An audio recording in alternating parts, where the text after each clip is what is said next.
Donasi dakwah Yufid. Yuk berikan amal jariah terbaik Anda untuk dakwah dan pendidikan Islam.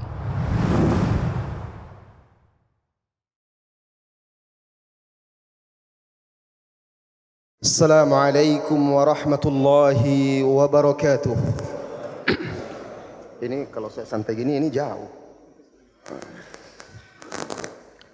Innal hamdalillah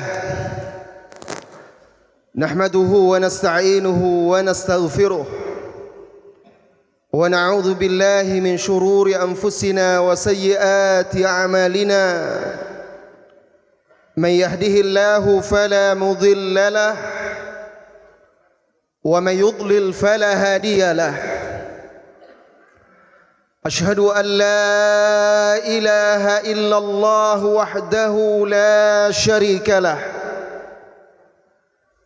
Wa ashhadu anna Muhammadan abduhu wa rasuluh sallallahu alaihi wa ala alihi wa ashabihi wa man sara ala nahjihi wa tamassaka bi sunnatihi ila yaumiddin wa sallama tasliman katsira. Amma ba'du, saudara-saudariku, sahabat semuanya yang semoga senantiasa dirahmati dan diberkahi oleh Allah Tabaraka wa Ta'ala. Nikmat terbesar yang diberikan oleh Allah Subhanahu wa Ta'ala kepada salah seorang kita atau kepada setiap kita, yang wajib kita syukuri, kita jaga hingga akhir hayat kita. Nikmat hidayah, nikmat petunjuk, petunjuk kepada kebenaran, petunjuk kepada jalan yang lurus.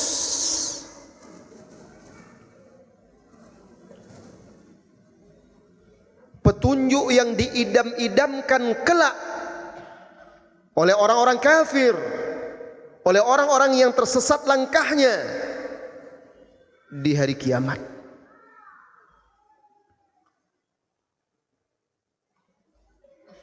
Allah Subhanahu wa Ta'ala, saudaraku, menceritakan di dalam surat Al-Hijr, kelak di hari kiamat orang-orang kafir berharap menjadi seorang muslim seperti Anda, seperti kita.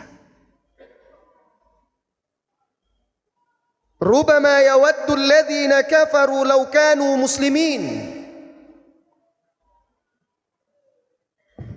Kelak orang-orang kafir itu, kata Allah Subhanahu wa Ta'ala, yawaddu alladhina kafaru, mereka sangat ingin, berharap kalau saja dahulu ketika di dunia mereka adalah muslim.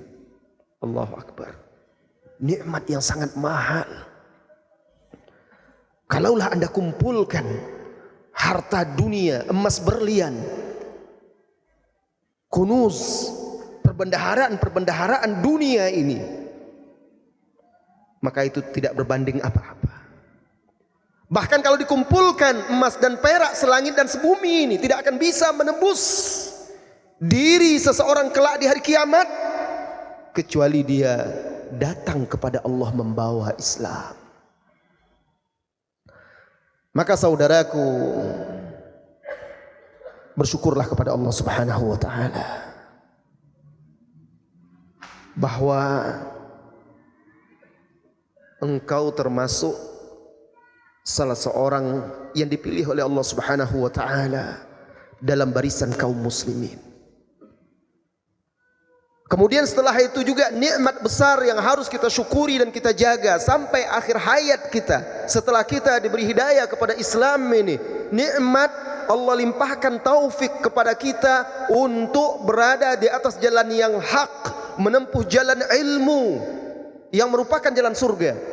Ketika Anda di malam Ahad ini bisa hadir di rumah Allah Tabaraka wa Ta'ala, duduk sabar dengan tenang dan khusyuk mendengarkan ayat-ayat atau hadis-hadis serta petua-petua para ulama, itu sebuah nikmat karena Allah yang menggerakkan.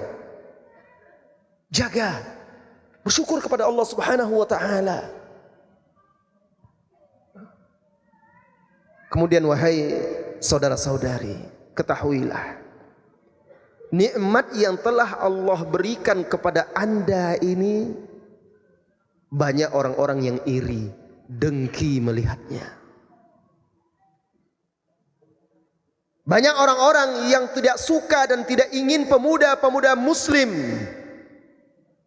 memakmurkan masjid-masjid, rumah-rumah Allah. Banyak orang-orang yang iri hati dan dengki melihat pemudi-pemudi menutup auratnya, berbondong-bondong menuju majelis ilmu. Banyak orang yang tidak suka, lalu mereka berusaha untuk memalingkan mereka dari jalan yang hak ini. Maka wajib Anda pertahankan hingga akhir hayat. Apa kata Allah? Wa'bud rabbaka hatta ya'tiyakal yaqin. Sembahlah, ibadatilah Rabbmu sampai keyakinan, ajal, kematian datang menjemputmu. Saudaraku, malam hari ini tema kita sangat menarik.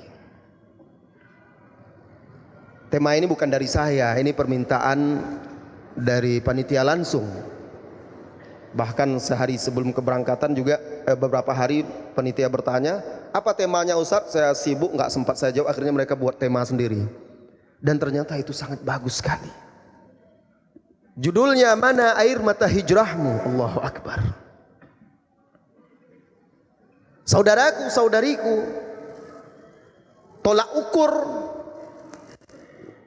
keberhasilan seseorang, kesuksesan dia, selamatnya dia dunia dan di akhirat adalah di akhir hayat dia. Nabi kita yang mulia Muhammad sallallahu alaihi wasallam menegaskan, innamal a'malu bil khawatim. Sesungguhnya amalan-amalan seseorang itu diukur dengan penutupnya.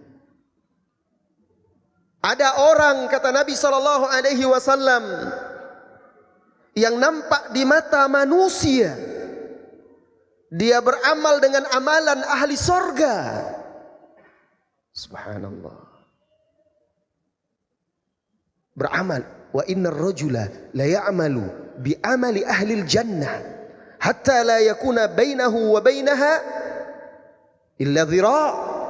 Sesungguhnya ada seseorang itu yang beramal dengan amalan ahli sorga, sehingga jarak antara dia dengan sorga tinggal satu hasta lagi. Fayasbiqu alaihil kitab. Tetapi takdir Allah menentukan lain. Takdir yang telah ditulis oleh Allah di Lauhul Mahfuz mendahuluinya. Maka di akhir hayatnya fayamalu bi amali ahlin nar. Lantas di akhir hayatnya dia beramal dengan amalan ahli neraka, lalu dia mati di atas itu, fayadkhuluha. Maka masuklah dia ke dalam neraka. Na'udzubillah. Istiqomah itu mahal wahai saudaraku. Menjaganya agar tetap teguh dan kokoh hingga akhir hayat berat. Godaan, tipu daya, syubhat, syahwat terus menerpa, menerjang, menggoyahkan keistiqomahan tadi. Apalagi anak muda.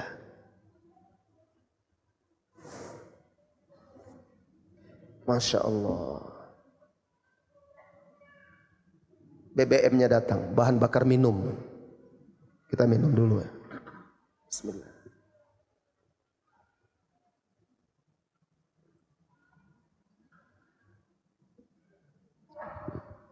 Dan hadis itu Juga dilanjutkan oleh Rasulullah sallallahu alaihi wasallam dengan qaulnya, sabdanya, wa innar rajula la ya'malu bi amali ahli nar. Dan ada pula orang yang beramal dengan amalan ahli neraka. Tapi di riwayat lain disebutkan fima yabdu linnas, yang tampak di mata manusia. Hatta la yakuna bainahu wa bainaha illa dhira, sehingga jarak dia dengan neraka itu tinggal satu hasta lagi. Fayasbiqu alaihi alkitab, dan takdir Allah menetapkan lain. Fayamal bi amali ahli jannah, ternyata di akhir hayatnya tobat dia, beramal dengan amalan ahli sorga sampai dia mati, tinggal sedikit lagi ajalnya, mati dia di atas itu. Fayadkhuluha, maka dia beruntung masuk ke dalam surga itu. Jadi tolak ukurnya jangan lihat diri kita sekarang, akhi, saudariku. Saya sekarang sudah pakai jilbab lebar, pakai baju jubah, baju gamis, pakai sarung tangan, ada yang pakai cadar.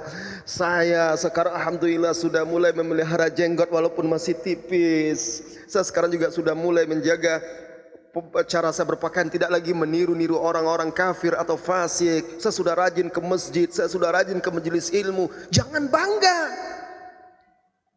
karena tolak ukurnya nanti. Bagaimana Anda mengakhiri hidup Anda? Bagaimana Anda menutup amalan-amalan Anda di dunia? Apakah husnul khatimah, mudah-mudahan, atau su'ul khatimah, wal'iyadzu billah. Semoga Allah melindungi kita dari su'ul khatimah. Nah, ini sangat erat hubungannya dengan air mata hijrahmu. Kenapa? Karena fenomena di tahun-tahun belakangan ini, beberapa tahun belakangan ini, fenomena yang sangat menggembirakan, yaitu adanya gairah para pemuda dan pemudi untuk kembali kepada agama Allah. Ini suatu hal yang membanggakan. Saya lihat wajah-wajah ini, alhamdulillah, semuanya para pemuda. Kalaupun ada yang mungkin yang sudah tua, tapi dia berjiwa muda, saya yakin ini. Iya. Semuanya anak muda di sini. Yang mungkin sudah mulai berubah itu berjiwa muda. Alhamdulillah, semangatnya bahkan mengalahkan para pemuda. Ini fenomena yang sangat membanggakan, memberikan harapan kepada kita. Tapi di balik itu juga, wahai saudara-saudariku, kadang ada kesedihan melihat pemuda yang sebelumnya rajin ke halaqah Al-Quran, majlis-majlis ilmu, pemuda yang selalu sebelumnya membawa mushaf di dalam tasnya kemana-mana. Kadang di waktu senggang dia buka mushafnya. Pemuda-pemuda yang dahulunya nampak kesejukan, keteduhan, ketentraman di wajahnya. Pemuda yang selalu ada di barisan depan sebelumnya ketika salat 5 waktu, disap-sap di masjid-masjid. Pemudi-pemudi yang sebelumnya berhijab, berjilbab, menjaga harakat dan martabatnya, menyedihkan, ada satu persatu berguguran di tengah jalan. Na'udzubillah. Saya ingin bercerita. Kisah ini dicantumkan oleh Al-Hafidh Al-Zahabi di Siyar A'lamin Nubala. Juga dibawakan oleh Ibnul Jauzi, juga oleh Al-Imam Ibnu Katsir di dalam kitabnya Al-Bidayah wan Nihayah. Seorang penghafal Al-Quran yang akhirnya murtad masuk agama Nasrani. Na'udzubillah. Disebutkan di situ ada seorang al-muqri. Muqri itu seorang yang hafiz dan guru mengajarkan Al-Quran. Muqri mujawwad dan ahli tajwid, bacaannya bagus, dikenal. Subhanallah. Lantas dia pergi ke negeri kafir, negeri non muslim lah, yang mayoritas non muslim, untuk suatu ahamiyah, urusan. Kalau di kisah yang disebutkan oleh Ibnul Jauzi, kisahnya dia pergi ikut berjihad ke Biladur Rum, ke tanah Romawi. Ketika mereka sedang mengepung sebuah benteng, pria ini melihat seorang gadis Romawi dari atas benteng itu. Nampak bening, kata orang, bukan air, bening. Sehingga dia terpesona, atau lebih tepatnya terfitnah dengan kecantikan, kemolekan gadis Romawi tersebut. Lupa dia hafalannya, lupa jihadnya, dan tidak sanggup dia menahan hasrat dia untuk bisa berkomunikasi dengan wanita itu. Maka disebutkan di situ oleh Ibnul Jauzi, farosalaha. Maka dia berkirim surat. Jadi rupanya surat-suratan antara pria dan wanita itu dari dulu sudah ada. Hati-hati ente.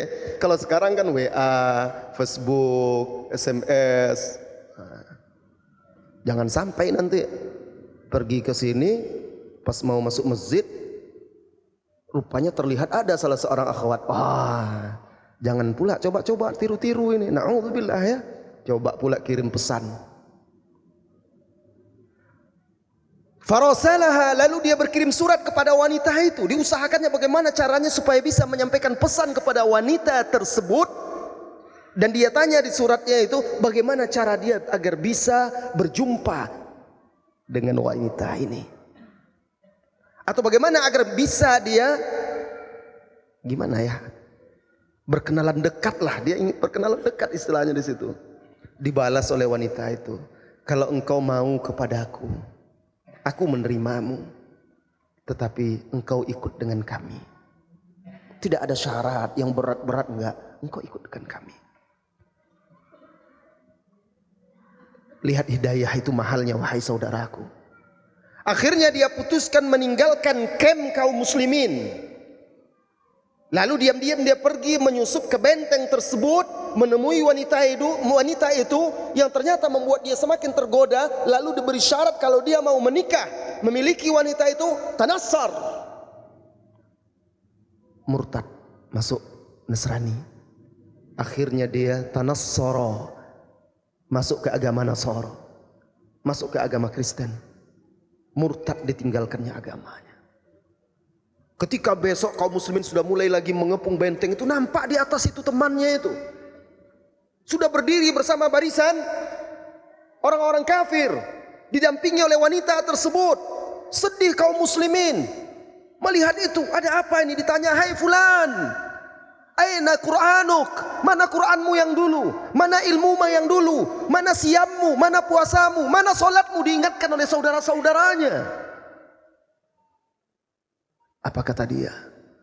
Wahai kaum, tidak tersisa kecuali satu ayat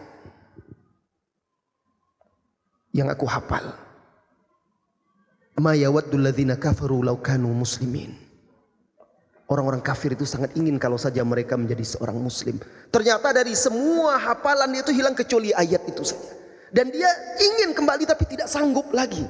Sudah Allah palingkan hati dia dari Islam itu. Saudaraku, barangkali kalian akan komen, Ustadz, itu kan kisah dulu itu, Ustadz. Jangan membawakan itu. Cerita orang-orang zaman dulu yang ada terkubur di dalam kitab-kitab. Insya Allah kami ini enggaklah seperti itu. Saya ingin bercerita.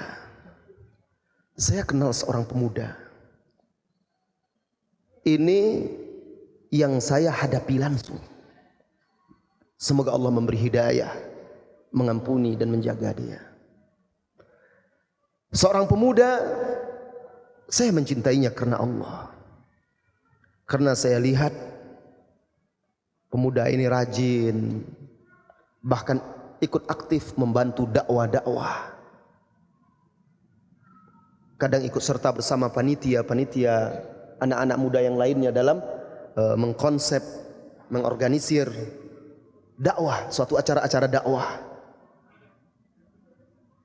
Rajin hadir ke majelis ilmu, duduk di halaqah, bahkan nyantri pula. Sehingga saya kenal dengan anak-anak muda ini bersama teman-temannya. Tapi seiring perjalanan waktu, tampak dia sudah mulai jarang hadir di majelis. Jarang hadir di kelas belajarnya sebagai penuntut ilmu agama.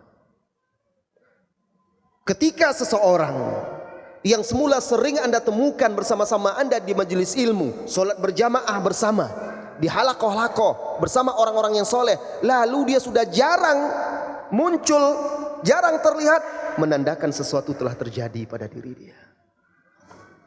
Anda harus tanggap terhadap saudara Anda. Anda harus tanggap terhadap teman-teman saudari-saudari Anda. Wahai akhwat, saudariku, mana saudara saya? Dulu dia selalu bersama saya, bersama kami. Sekarang sudah jarang nampak.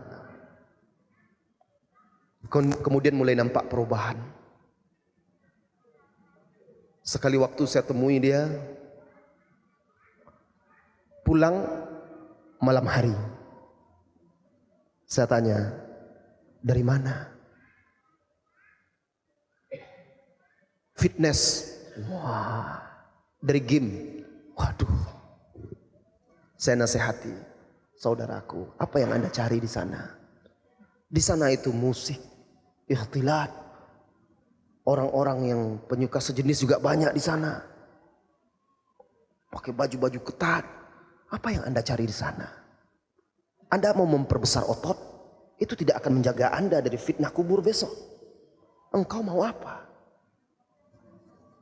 Ini yang diperkuat dahulu hati Anda. Sekalipun Anda kurus kering, tapi ketika keimanan kuat, kokoh, Anda akan bisa mengguncang dunia dengan keimanan Anda. Membuat keajaiban-keajaiban untuk bangsa dan agama. Dahulu para sahabat Abdullah bin Mas'ud itu, pernah dia memanjat pohon korma itu, nampak betisnya kecil, kurus. Ditertawakan oleh orang lain. Kan kayak kalau sekarang kan dibully lah kata orang, kan diketawain. Dikadukan itu kepada Rasulullah sallallahu alaihi wasallam, atau Rasulullah mengetahuinya, Rasulullah tegur orang-orang itu. Bahkan Rasulullah katakan, betis Abdullah bin Mas'ud itu yang kurus dan kering itu sebanding dengan emas Gunung Uhud. Subhanallah. Bahkan Abdullah bin Mas'ud salah seorang tokoh sahabat yang menjadi rujukan kaum muslimin, apalagi setelah Rasulullah sallallahu alaihi wasallam wafat. Bahkan Rasulullah mengatakan, kalau kalian ingin mendengarkan Al-Quran segar, murni, asli seperti dia diturunkan, ambil dari Abdullah bin Mas'ud. Gak masalah dia kurus.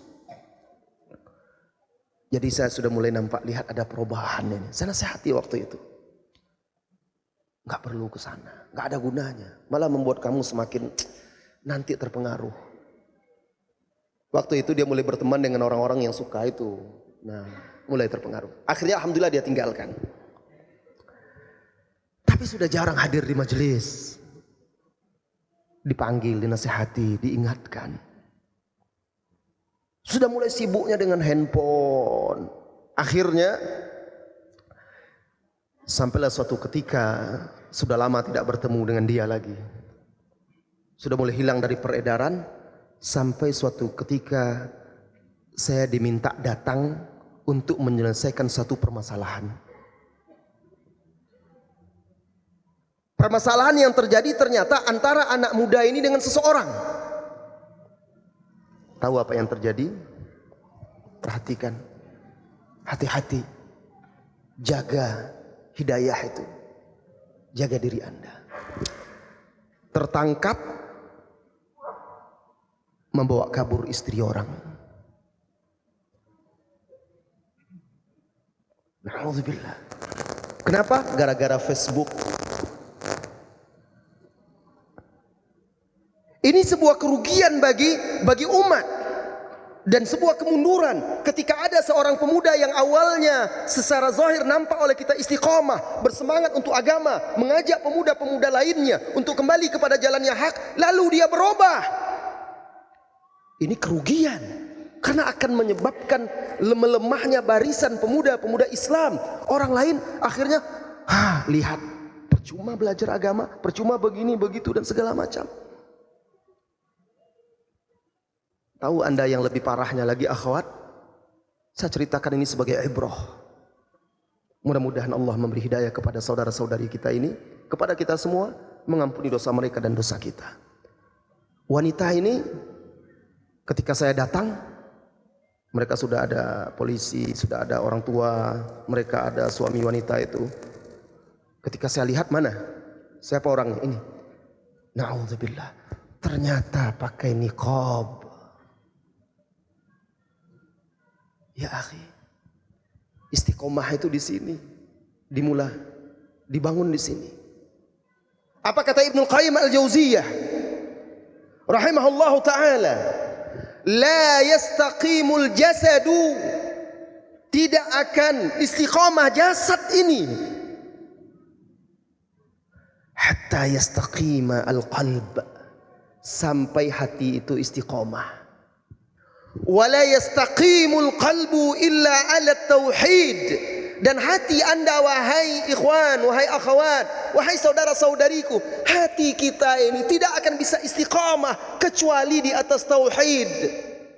Ketika Anda mulai kembali kepada agama Allah, mulai rajin belajar agama, tapi Anda tidak atau kurang memupuk tauhid, akidah yang benar, ketika itulah hijrah Anda goyah, rentan terhadap godaan-godaan dan fitnah. Seperti rumah yang berada di tepi jurang, dikhawatirkan nanti longsor lalu terseret karena pondasinya tidak kuat. Wahai saudaraku, banyak orang, banyak anak muda, alhamdulillah kita syukuri, kita bersyukur dan kita doakan mereka mendapatkan kebaikan, mulai hijrah. Istilahnya kan hijrah ini. Walaupun Rasulullah SAW sebenarnya mengatakan la hijrata ba'dal fath. Setelah Fathu Makkah, penaklukan kota Makkah, tidak ada lagi hijrah. Tetapi hijrah yang di sini maksudnya meninggalkan maksiat. Hijrah kan meninggalkan, kembali kepada ketaatan, meninggalkan jalan yang semulanya kelam dan hitam menuju fajar dan cahaya yang terang benderang. Ini maksudnya. Ketika Anda, saudara-saudari muda, mulai hijrah ini, menempuh jalan hijrah ini, lalu Anda tidak menanamkan, mempelajari, memahami akidah dengan benar, maka sangat rentan dan mudah goyah. 5 menit lagi. Nah, bayangkan, pemuda ini masih seusia Anda, 20 umurnya kalau nggak salah. Wanita itu sudah berumur. Waktu itu sedih, bercampur marah, mau nangis rasanya melihat itu, sedih. Dan ini bisa saja terjadi pada siapapun. Jangan pernah merasa bahwa Anda sudah aman, bahwa Anda sudah melewati jembatan, bahwa Anda telah selamat. Tidak. Siapapun yang hidup, maka dia tidak aman dari fitnah. Oleh karenanya Ibnu Mas'ud radhiyallahu anhu mengajarkan kepada kita sebagaimana dinukilkan oleh Ibnu Qayyim di dalam kitab Al-Fawaid, kalau kalian ingin mencontoh, meniru, meneladani seseorang, contohlah orang yang telah mati. Maksudnya ulama-ulama, para sahabat, orang-orang soleh dahulu yang telah wafat. Karena sesungguhnya orang hidup tidak aman dari fitnah. Anda mungkin cinta kepada salah seorang yang Anda kagumi. Anda ngefans kepada salah seorang ustaz, guru. Tetapi orang hidup itu tidak terjamin. Ya, banyak contoh-contohnya. Orang yang dikatakan semulanya hijrah, kemudian sudah mulai menceritakan bagaimana pengalaman-pengalaman hijrahnya. Dunia yang dahulu kelam dia tinggalkan, sekarang dia bersyukur begini-begini. Akhirnya berbalik. Ketika orang sudah mulai menyukainya, memujinya, menyanjungnya, mengacungkan jempol kepada dia, hebat, bisa meninggalkan masa lalunya yang hitam dan segala macam. Tapi akhirnya balik lagi. Kenapa? Karena keistiqomahan itu bukan sekedar zahir saja. Karena keistiqomahan itu butuh pondasi. Kemudian setelah itu butuh benteng dan penjagaan. Kemudian setelah itu dipupuk agar dia tetap subur, disirami. Dan insya Allah nanti setelah sholat isya kita akan jelaskan bagaimana menjaga keistiqomahan ini. Agar air mata hijrah yang sudah mulai kering itu bisa kembali mengalir. Kembali kita menangisi kelemahan, kekurangan kita di hadapan Allah Subhanahu wa taala. Yang jelas wahai saudara-saudariku, kaum muslimin dan muslimat, Nabi kita yang mulia, Nabi kita siapa dia? Orang yang paling takut kepada Allah, orang yang paling bertakwa. Tahu Anda apa salah satu doanya? Ya muqallibal qulub, tsabbit qalbi ala dinik. Ya Allah yang maha membolak-balikkan hati, teguhkan hatiku di atas agamamu. Sampai istrinya Aisyah heran. Lalu dia tanya, kenapa engkau juga berdoa seperti itu ya Rasulullah sallallahu alaihi wasallam? Apa kata Rasulullah? Ajal, benar. Karena hati manusia itu berada di antara dua jari dari jari-jari Ar-Rahman, dan wa huwa yuqallibuha kaifa yasha, dan Allah membalik-balikkannya sesuai dengan kehendaknya. Maka kita minta hidayah itu, kita minta ketetapan itu dari Allah Subhanahu wa taala agar hati kita tidak berubah. Apalagi di akhir zaman ini, Pak, Bu, saudara-saudari, sahabat-sahabat, pemuda dan pemudi Islam, orang bisa saja paginya mukmin, petangnya kafir. Petangnya mukmin, paginya kafir. Karena begitu banyaknya godaan-godaan. Tadi sudah kita ceritakan bagaimana seorang pemuda yang berbalik arah dari jalan yang benar kepada jalan yang salah. Nanti kita akan ceritakan lagi pemuda yang kokoh kuat terhadap godaan-godaan sehingga dia selamat dari fitnah-fitnah dan tetap istiqomah di atas jalan yang hak. Sampai di situ dulu ya. Kita istirahat, siap-siap untuk salat Isya berjamaah. Wassallallahu wasallam ala nabiyyina Muhammad walhamdulillahirabbil alamin. Assalamualaikum warahmatullahi wabarakatuh. Alhamdulillahirabbil alamin. Wal 'aqibatu lil muttaqin wala 'udwana illa 'alal zalimin. أشهد أن لا إله إلا الله وحده لا شريك له وأشهد أن محمدا عبده ورسوله صلى الله عليه وعلى آله وأصحابه ومن سار على نهجه وتمسك بسنته إلى يوم الدين وسلم تسليما كثيرا أما بعد. Saudara-saudari, kaum muslimin dan muslimat yang semoga senantiasa dirahmati dan diberkahi oleh Allah Subhanahu wa taala. Setelah kita mengetahui besarnya nikmat hidayah dan pentingnya kita menjaganya serta bahaya berpaling dari jalan hijrah yang telah ditempuh, dari jalan yang benar, jalan lurus yang telah kita tempuh, maka pada bagian yang kedua ini saya ingin jelaskan beberapa sebab yang menyebabkan seseorang itu akhirnya bisa berbalik arah, banting setir,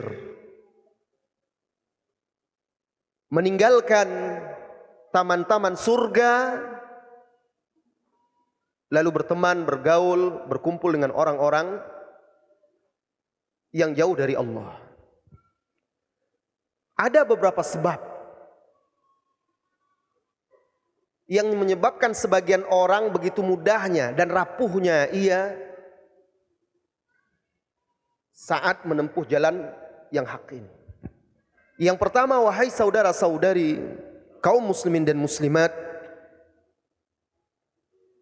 tidak ikhlas dalam meniti jalan yang hak ini. Tidak ikhlas dalam bertaubat. Tidak ikhlas ketika menuntut ilmu. Nah, Ini yang sering kali menjadi sebab utama akhirnya taubatnya itu hanya mazhar, penampilan zahir saja.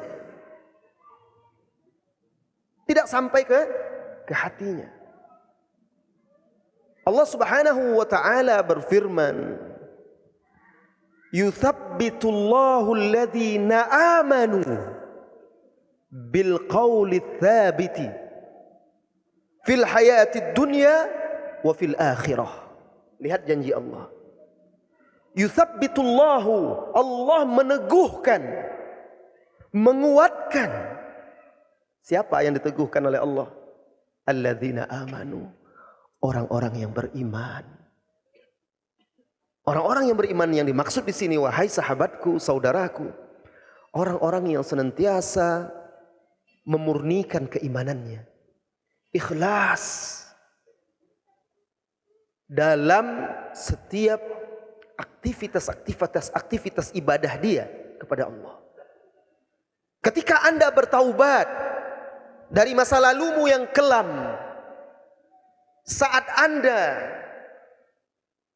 meninggalkan perbuatan-perbuatan salah dan dosamu di hari-hari yang sebelumnya, saat Anda awal kali bertaubat meneteskan air mata, tanyakan pada diri Anda, kenapa saya bertaubat? Untuk siapa? Apa motivasinya? Ini penting. Di zaman Umar ibn Khattab radhiyallahu anhu, ada seorang raja, salah satu kerajaan Nasrani yang ada di daerah Syam.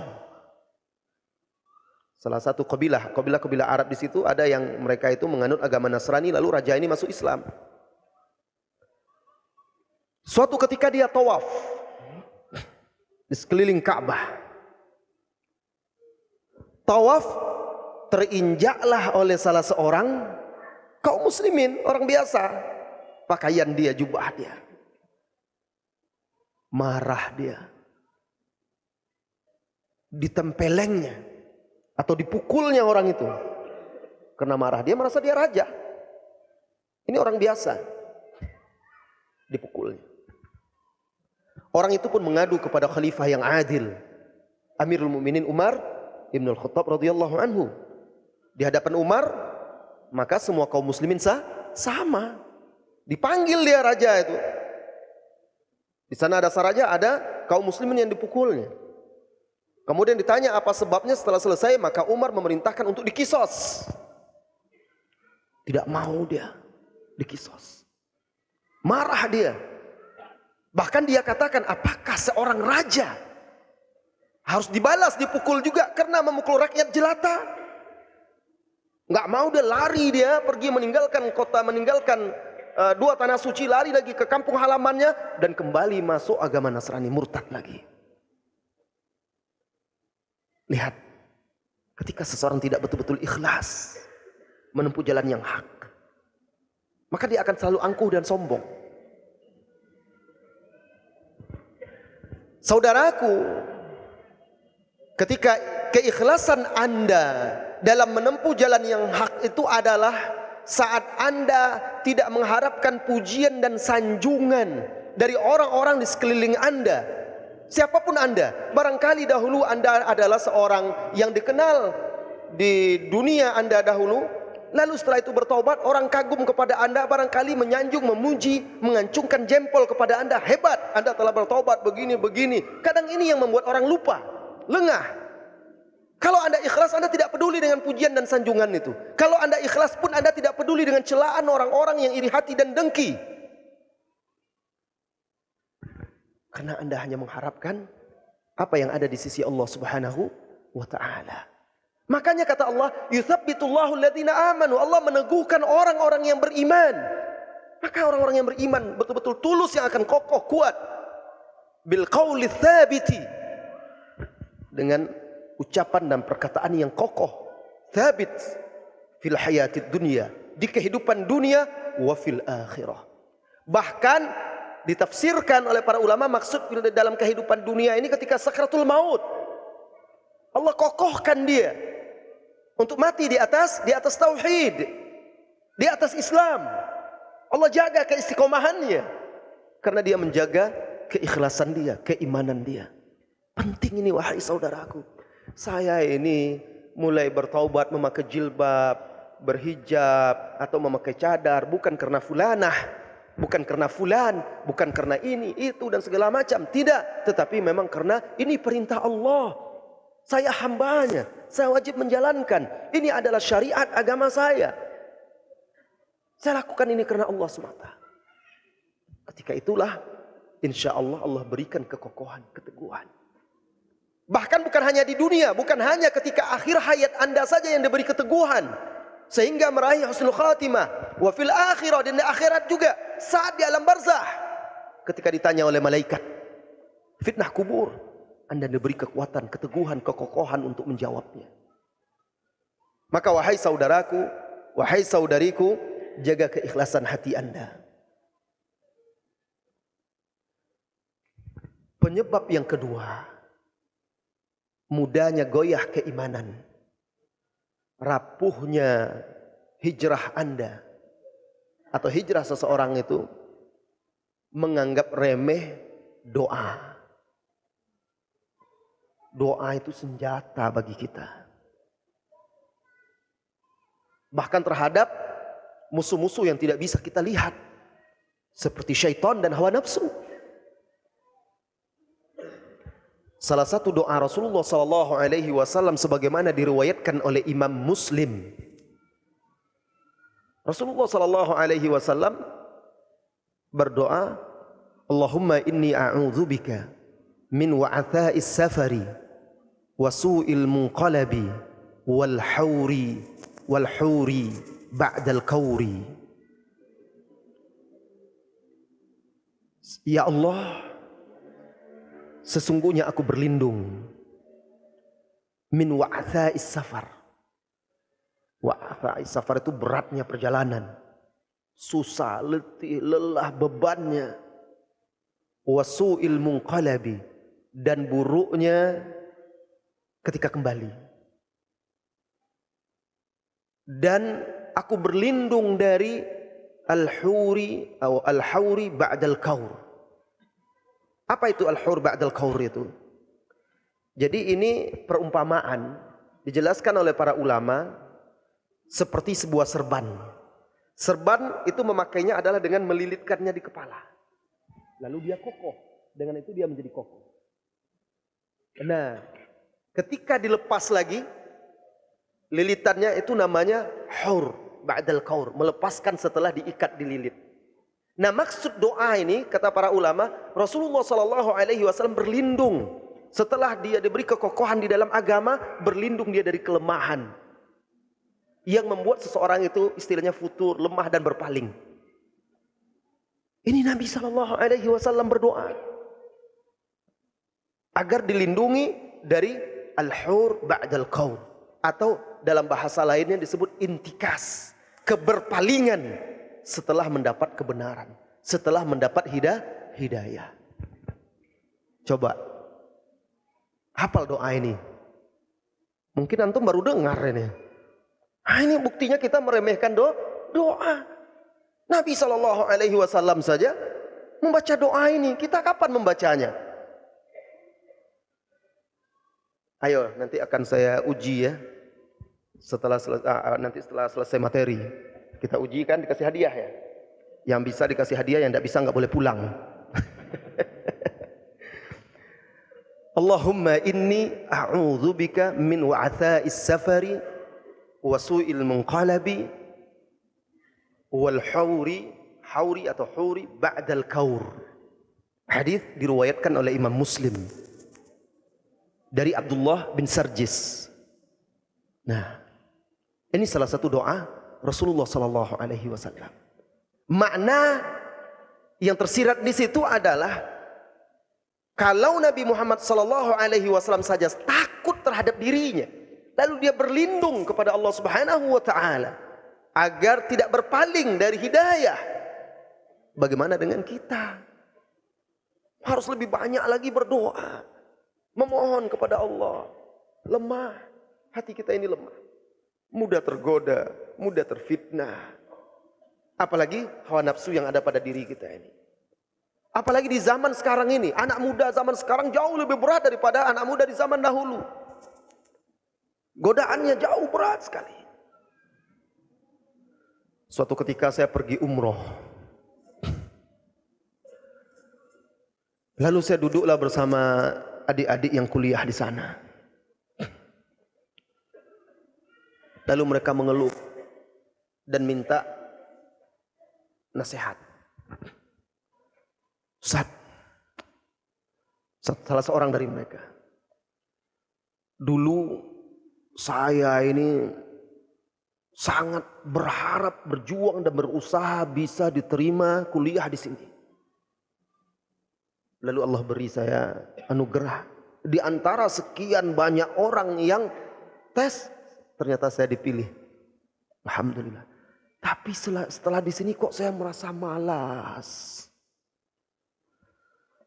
Saya kurang bersemangat, terlalaikan. Dia bertanya sambil mencet-mencet HP, main handphone. Akhi, antum sudah berapa lama di sini? 2 tahun Ustaz. Antum itu harapan. Ketika antum pulang, antum diharapkan oleh umat. Saya tahu apa yang membuat antum lalai, salah satunya handphone antum ini. Oh, iya Ustaz, itulah susahnya. Godaannya berat. Sekarang di mana-mana wifi ada. Jadi kuliah kadang terganggu, alasannya mencari bahan di internet apa segalanya, tapi tetap saja akhirnya sibuk main handphone, laptop apa dan segala macam. Fitnahnya luar biasa, godaannya. Maka berat anak muda di zaman sekarang. Dulu di zaman-zaman kami kuliah waktu itu, mana ada pakai handphone waktu itu. Waktu saya kuliah di sana kan tahun 97 kan. Untuk kirim surat sama istri saja, saya bisa kirim surat itu sekali sebulan, nulis dulu 1 buku. Tulis sampai 1 bundel gitu, baru kirim. Kirim udah kayak buku aja kan. Dapat balasan dari istri cuma selembar saja. Begitu susahnya dulu. Tapi subhanallah, beratnya godaan-godaan yang menggoda anda wahai saudara-saudariku para pemuda-pemudi akhir zaman ini. Beratnya tipu daya yang bisa melalaikan antum. Jika antum kuat dan kokoh, juga akan besar pahalanya di sisi Allah Subhanahu wa taala. Besar pahala, beratnya timbangan kebaikan anda juga seiring dengan beratnya ujian dan cobaan. Karena beratnya ujian dan cobaan akan memperkokoh, memperbesar keimanan.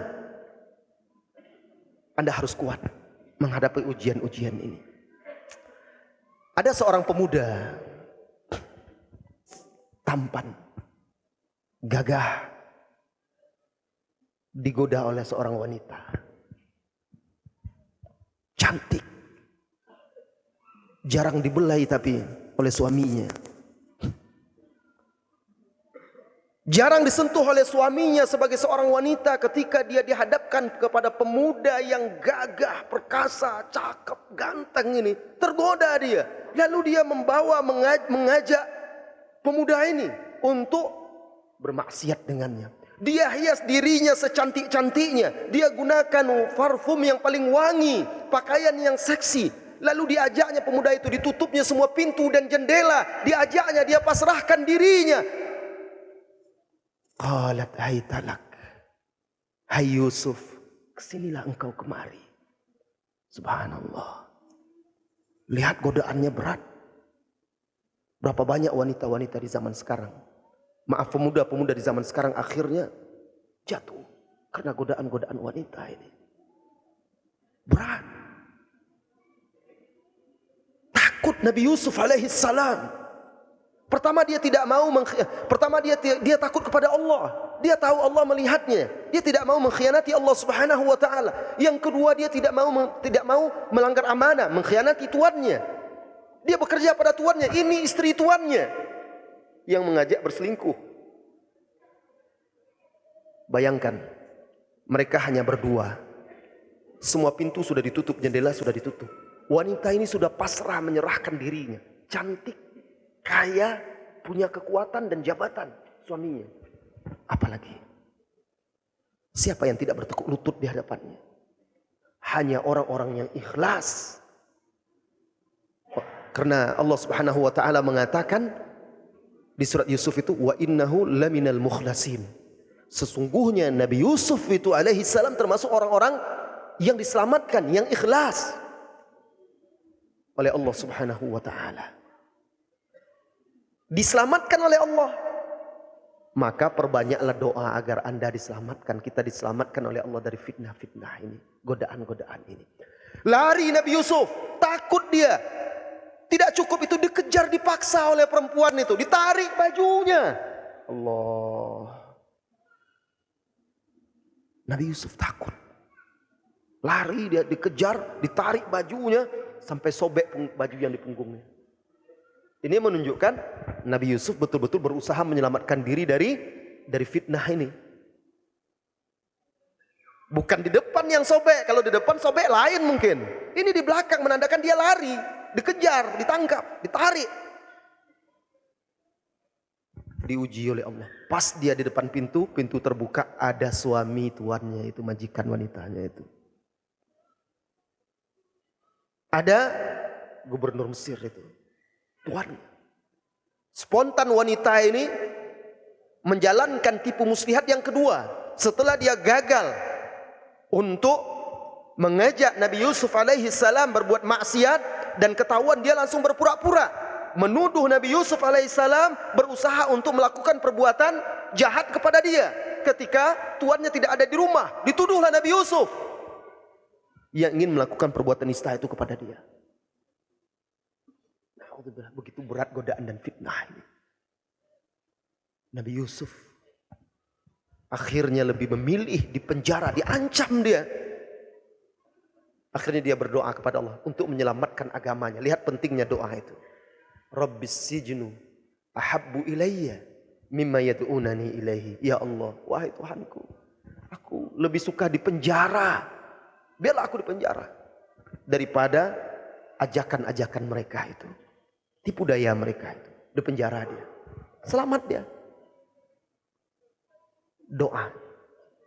Jaga diri antum dengan doa ini. Selalu berdoa agar diberi kekuatan, keteguhan.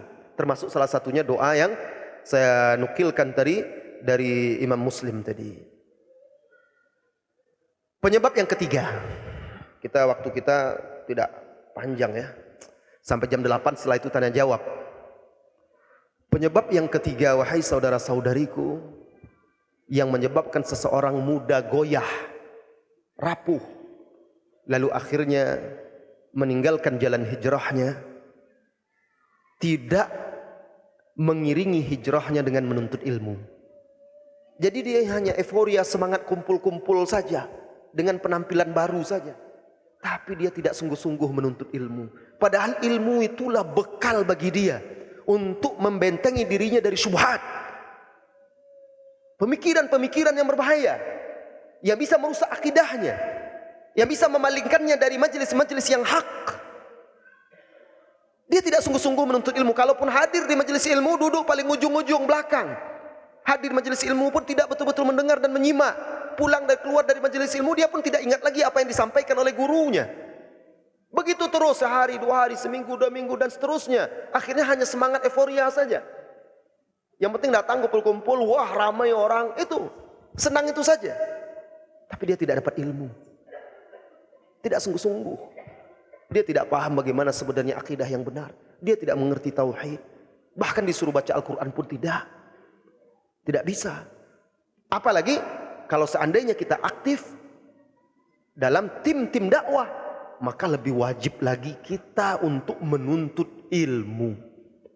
Karena kalau seandainya ada salah seorang, na'udzubillah, dari orang-orang yang aktif berdakwah lalu berpaling dari jalan dakwah itu, ini lebih berbahaya lagi. Lebih merusak barisan dakwah lagi. Nah, setelah ikhlas berdoa, benteng berikutnya ada apa? Rajin menuntut ilmu. Menuntut ilmu dengan cara yang benar. Mulai dari akidah. Mulai dari masalah keimanan. Kemudian yang terpenting yang Anda butuhkan dalam keseharian Anda, ibadah-ibadah Anda. Masalah sholat. Dan yang lain-lainnya. Sehingga Anda membangun hijrah Anda di atas landasan ilmu. Tahu Anda ketika datang syubhat, Anda bisa tahu, oh ini sudah tercium oleh Anda, ini berbahaya. Saya harus menghindar. Ketika datang syahwat, ilmu ini yang mengingatkan Anda, hati-hati. Bukankah Anda sudah belajar bahwa Allah itu maha melihat, maha mengetahui? Bukankah Anda sudah baca ayat-ayat dan hadis-hadis bahwa kelak Anda akan dihisab? Semua perbuatan Anda sudah dicatat oleh malaikat. Apa yang Anda ucapkan didengar. Muncul rasa takut karena ilmu tadi. Tapi kalau ilmu tidak ada, siapa yang akan mengingatkan kita kalau kita sendiri? Enggak ada. Oleh karena itulah menuntut ilmu itu wajib. Bahkan Allah memerintahkan harus ada dari sekelompok kaum muslimin itu yang betul-betul fokus untuk tafaqquh fid din. Agar dia bisa mengajarkan kepada kaumnya, bahkan kalau seandainya ada kaum muslimin yang bertugas misal pergi berjihad, pulang dia harus belajar dia kepada orang ini. Lihat apa kata Allah Subhanahu wa taala menunjukkan pentingnya tafaqquh fid din.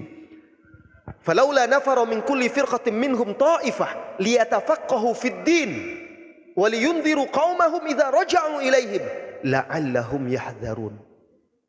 Lihat apa kata Allah, kalaulah ada sekelompok dari kalian yang pergi untuk tafaqquh, menuntut ilmu, memahami agama, agar dia bisa memberi peringatan kepada kaumnya, khususnya orang-orang yang pulang dari jihad itu, agar bisa diberi peringatan, karena orang yang berjihad itu sibuk berperang, gak sempat lagi belajar, maka dia butuh ilmu. Kalau dia pulang, ajarkan dia. Lihat, jadi nggak bisa berjihad tanpa ilmu.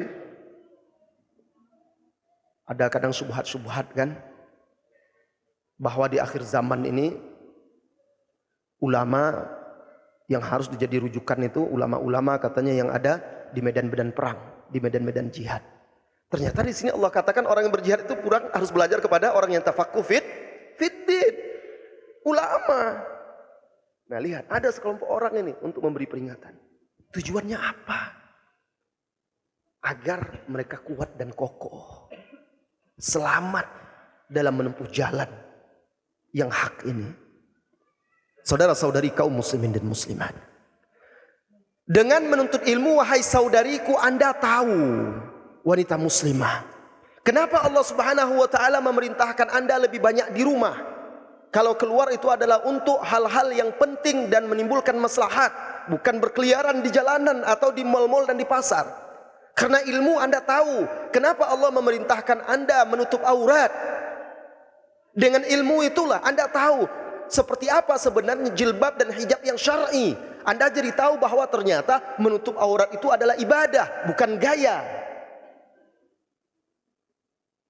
Menutup aurat itu adalah ketaatan, bukan mode. Anda jadi tahu. Karena kalau Anda tidak ada ilmu, Anda akhirnya banyak wanita-wanita muslimah itu. Akhirnya jilbab dan hijab itu jadi tren. Bukan menjadi sebuah perintah Allah. Karena dia tren, dia mengikuti perkembangan budaya atau tren yang berkembang. Macam-macam lah model, katanya hijab tapi ketat. Dan modelnya macam-macam, tetap saja mengundang fitnah laki-laki. Ini bukan hijab yang diperintahkan oleh Allah dan Rasulnya. Apa penyebabnya? Karena tidak adanya ilmu tadi. Dengan ilmu pula lah Anda menjadi paham, sekalipun Anda sudah berjilbab, berhijab, Anda jadi paham bahwa bersafar tanpa mahram itu berbahaya bagi agama, berbahaya bagi kehormatan Anda. Anda jadi tahu, sehingga Anda takut. Karena berapa banyak orang yang safar tanpa mahram akhirnya terjerumus dalam perbuatan dosa karena safar tanpa mahram. Saudara-saudari kaum muslimin dan muslimat, itu dia pentingnya ilmu dan penyebab lemahnya hijrah seseorang itu, keringnya air matanya karena tidak bersungguh-sungguh dalam menuntut ilmu agama. Yang ke berapa lagi? Keempat. Yang keempat, saudaraku, Allah Subhanahu wa taala telah menganugerahkan kepadamu sebuah kitab yang berisi petunjuk, pedoman bagimu dalam hidup ini. Allah Subhanahu wa taala berfirman, "Inna hadzal Qur'an yahdi lillati hiya aqwam." Sesungguhnya Al-Qur'an ini menunjukkan kepada jalan yang paling lurus. Allah juga berfirman, "Yahdi bihillahu man ittaba'a ridwanahu subulas salam."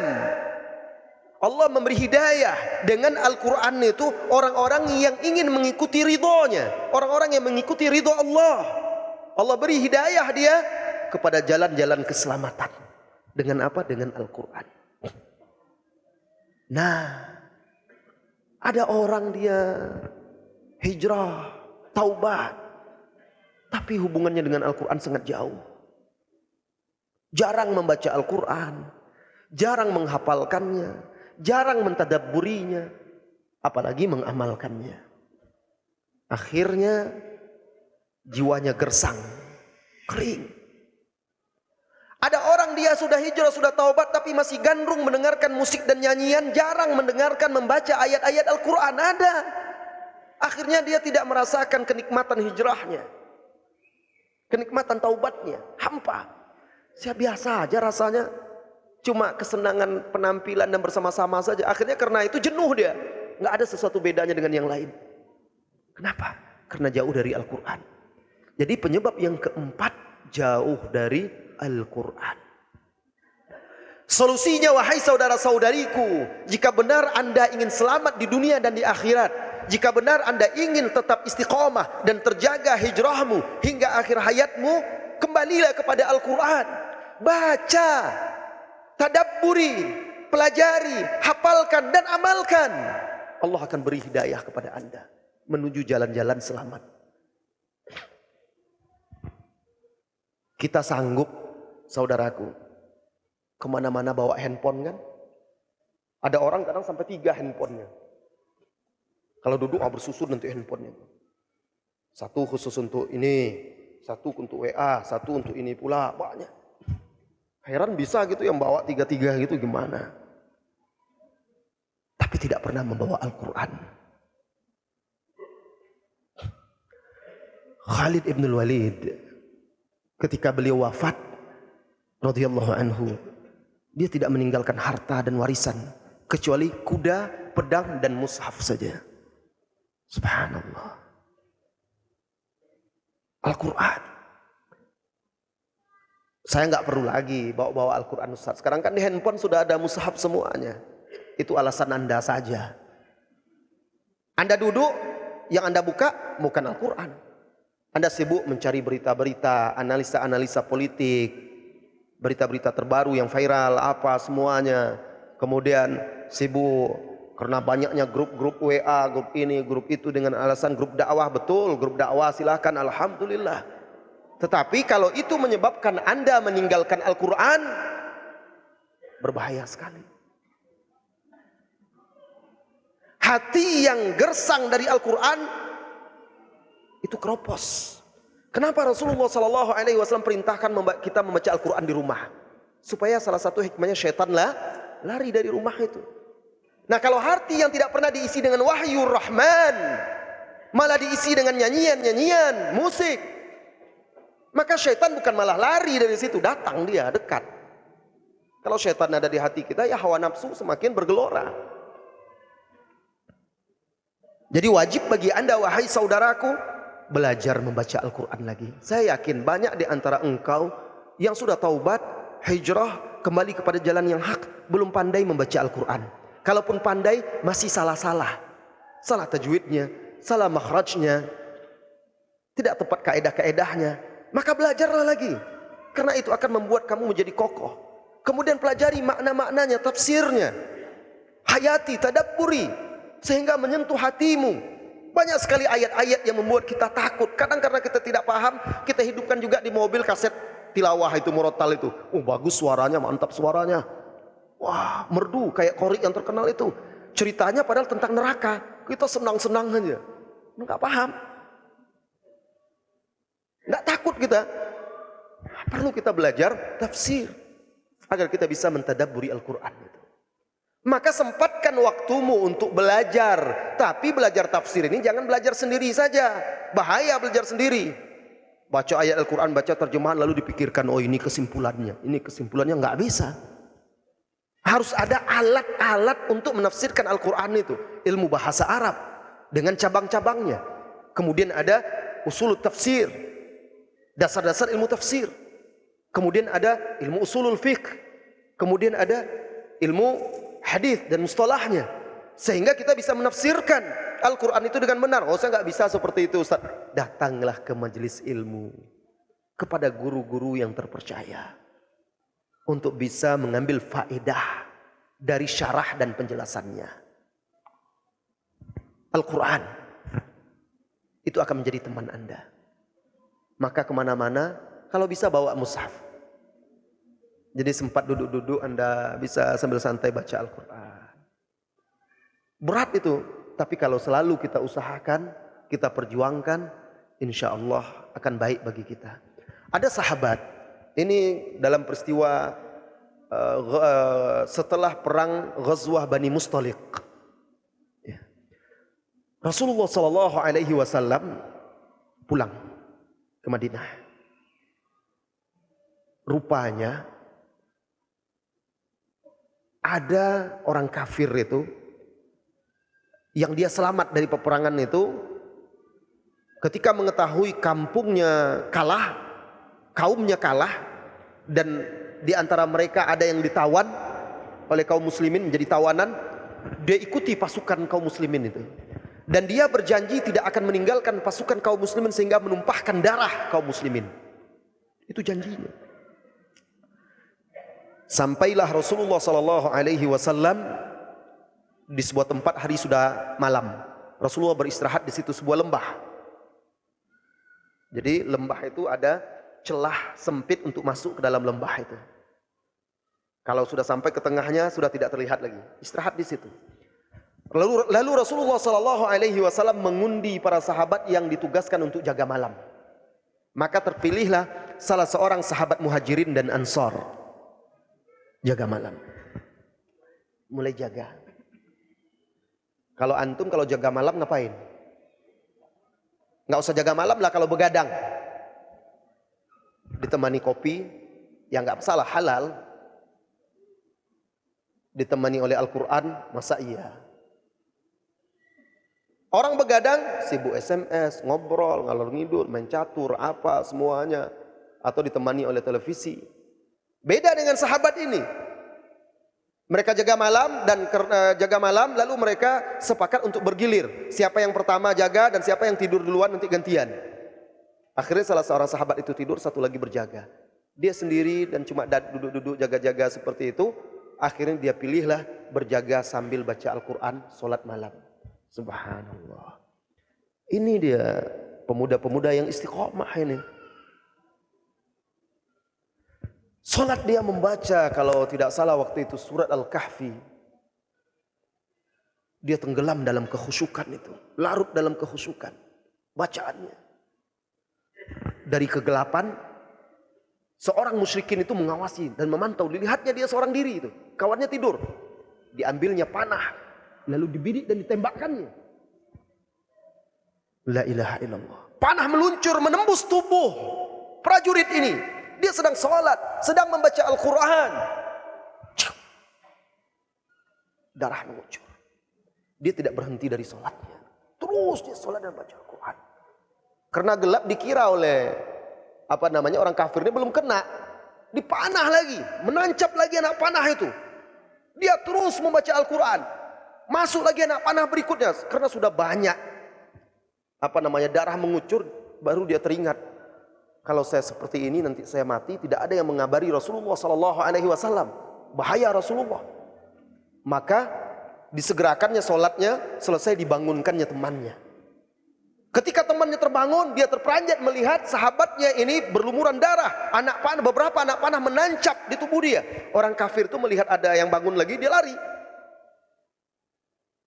Apa kata sahabat Ansor yang bangun itu? Kenapa engkau dari awal saat pertama kena tidak membangunkan saya? Apa kata dia? Perhatikan. Saya tadi sedang membaca surat kada wa kada, surat ini dan ini. Dan saya tidak ingin memutus ayat Al-Quran yang saya baca itu. Kalaulah bukan karena khawatir bahaya yang mengancam Rasulullah SAW, saya tidak akan putus sholat saya, bacaan Al-Quran saya, walaupun saya menghembuskan nafas saya. Allahu Akbar. Lihat kekuatan dia, keistiqomahan dia. Ya, kenapa? Hubungan dia dengan Al-Quran itu. Dia sangat merindukan Al-Quran itu. Dan dia menikmati bacaan itu. Dia merasakan ketentraman, ketenangan. Anda wahai saudaraku yang sudah hijrah, apakah Anda merasakan ketenangan, kenyamanan, kedamaian ketika membaca Al-Quran? Apakah Anda merasakan ketenangan, kedamaian, kebahagiaan ketika duduk bersama Al-Quran? Kalau Anda belum merasakannya, pertanyakan hijrahmu, pertanyakan taubatmu, perbaiki segera. Karena Anda belum merasakan nikmat dan lezatnya keimanan itu. Berarti ada ketimpangan dan cacat dalam hijrah kita, dalam taubat kita yang harus segera kita perbaiki sebelum terlambat. Saudara-saudari kaum muslimin dan muslimat, ini yang keempat. Ya, baik, oke. Jadi yang keempat yang menyebabkan seseorang itu lemah taubat dan hijrahnya, jauh dari Al-Quran. Solusinya kembali kepada Al-Quran, baca, pelajari, hayati, amalkan. Yang berikutnya, yang kelima, anak-anak muda di zaman sekarang itu dia hidup ini seolah-olah mau hidup 1000 tahun. Padahal kematian itu tidak mengenal usia, wahai saudaraku.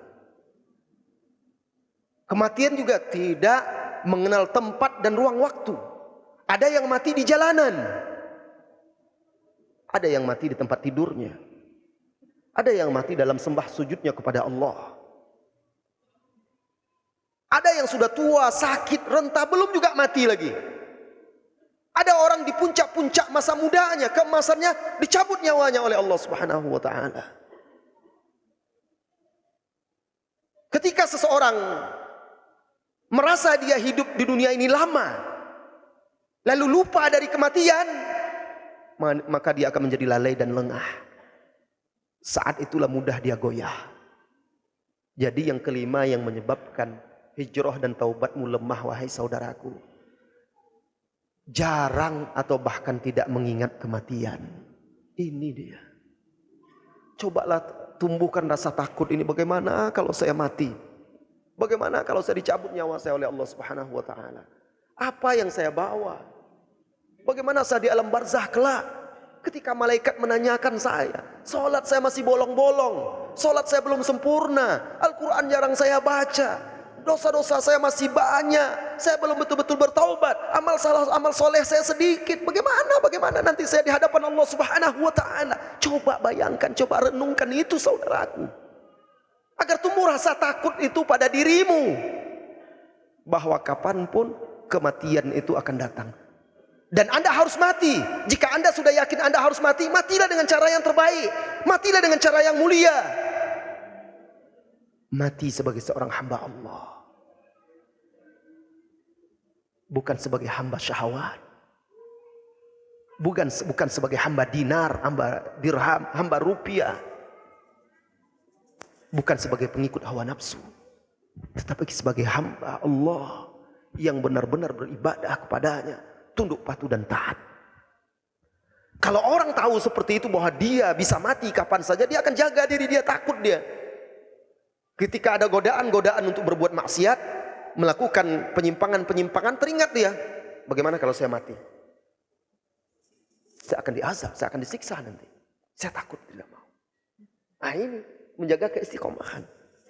Oleh karena itu Rasulullah SAW memerintahkan kita memperbanyak mengingat kematian. Aktsiru min dzikri hadhimil ladzat. Perbanyaklah olehmu mengingat-ingat pemutus kelezatan.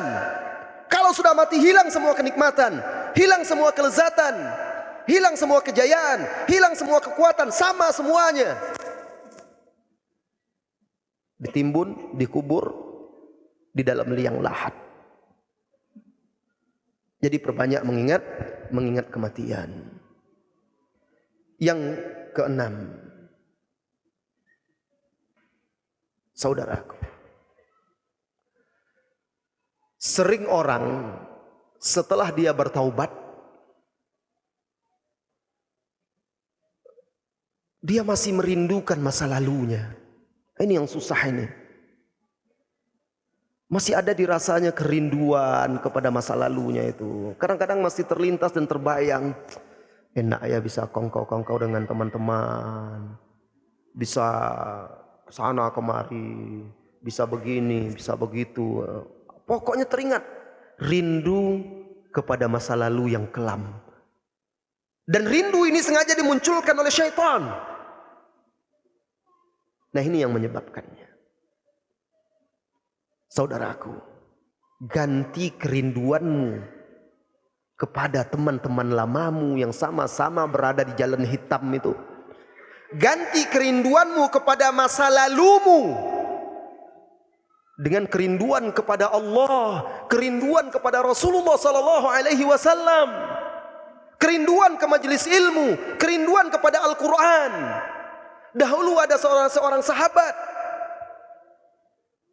teringat Rasulullah sallallahu alaihi wasallam, dia menangis. Ditunggunya Rasulullah sallallahu alaihi wasallam sampai malam. Lalu Rasulullah sallallahu alaihi wasallam pulang. Dia di sudut masjid itu dekat rumah Rasulullah sallallahu alaihi wasallam, terisak-isak menangis. Lalu terdengar oleh Rasulullah sallallahu alaihi wasallam. Datang Rasulullah mendekat. Thauban, Thauban, engkaukah itu? Sahabat Thauban radhiyallahu anhu. Benar ya Rasulullah. Kenapa engkau menangis wahai Thauban? Saya seharian ini tidak melihatmu ya Rasulullah. Saya teringat padamu, saya rindu. Lalu teringat saya nanti apabila saya telah mati. Lalu di yaumil mahsyar, saya teringat tempatmu yang tinggi. Dan saya takut tidak bisa lagi bertemu, berkumpul bersamamu. Nangis dia, sedih dia, ya Allah. Saudariku, pernahkah Anda merindukan seorang pangeran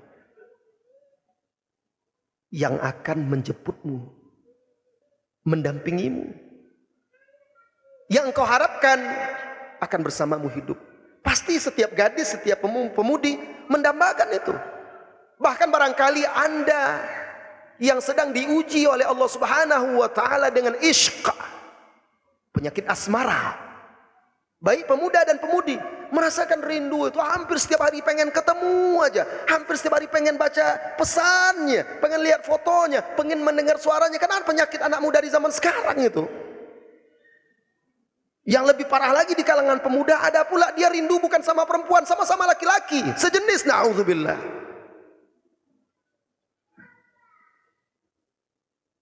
Nah, ini rindu yang terlarang, yang tercela. Rindu kepada maksiat. Gantikan kerinduanmu itu dengan rindu kepada Allah dan Rasulnya. Memohonlah ya Allah, anugerahkanlah aku kelak agar bisa melihat wajahmu yang mulia, bertemu denganmu ya Allah. Ya Allah, kumpulkanlah aku bersama Rasulullah sallallahu alaihi wasallam. Tidakkah engkau rindu wahai saudaraku, kelak di yaumil qiyamah engkau bertemu dengan Rasulullah sallallahu alaihi wasallam, menantimu di telaganya, lalu mengulurkan kepadamu cangkir cawan yang diambil dari air telaga itu, diulurkan dengan tangan yang mulia, engkau menyambutnya, engkau minum darinya sehingga hilang dahaga selama-lamanya. Ganti daripada dahulu engkau meninggalkan teman-temanmu yang mengulurkan minum-minum yang memabukkan atau sesuatu yang terharam, yang diharamkan oleh Allah, engkau tinggalkan, engkau bertaubat, insya Allah akan digantikan dengan uluran minuman dari tangan Rasulullah sallallahu alaihi wasallam. Tapi itu bagi siapa? Bagi orang yang berpegang teguh dengan agamanya. Karena kelak wahai saudaraku, ada sekelompok umat Muhammad sallallahu alaihi wasallam setelah dihisab, saat dia berjalan menuju telaga untuk menemui Rasulullah sallallahu alaihi wasallam, diusir. Rasulullah sallallahu alaihi wasallam berkata, "Ya Rabb, itu adalah umatku. Kenapa mereka diusir?" Lalu dikatakan kepada Nabi yang mulia Muhammad sallallahu alaihi wasallam, "Engkau tidak tahu apa yang mereka perbuat sesudahmu. Innaka la ta'rifu ma ahdatsu ba'dak. Merugi, celaka mereka. Orang-orang yang merubah-rubah agamaku, kata Rasulullah sallallahu alaihi wasallam. Dijelaskan oleh para ulama, salah satu makna merubah-rubah agama Rasulullah sallallahu alaihi wasallam, salah satunya maksiat, itu juga termasuk. Selain bid'ah, kesyirikan, maksiat.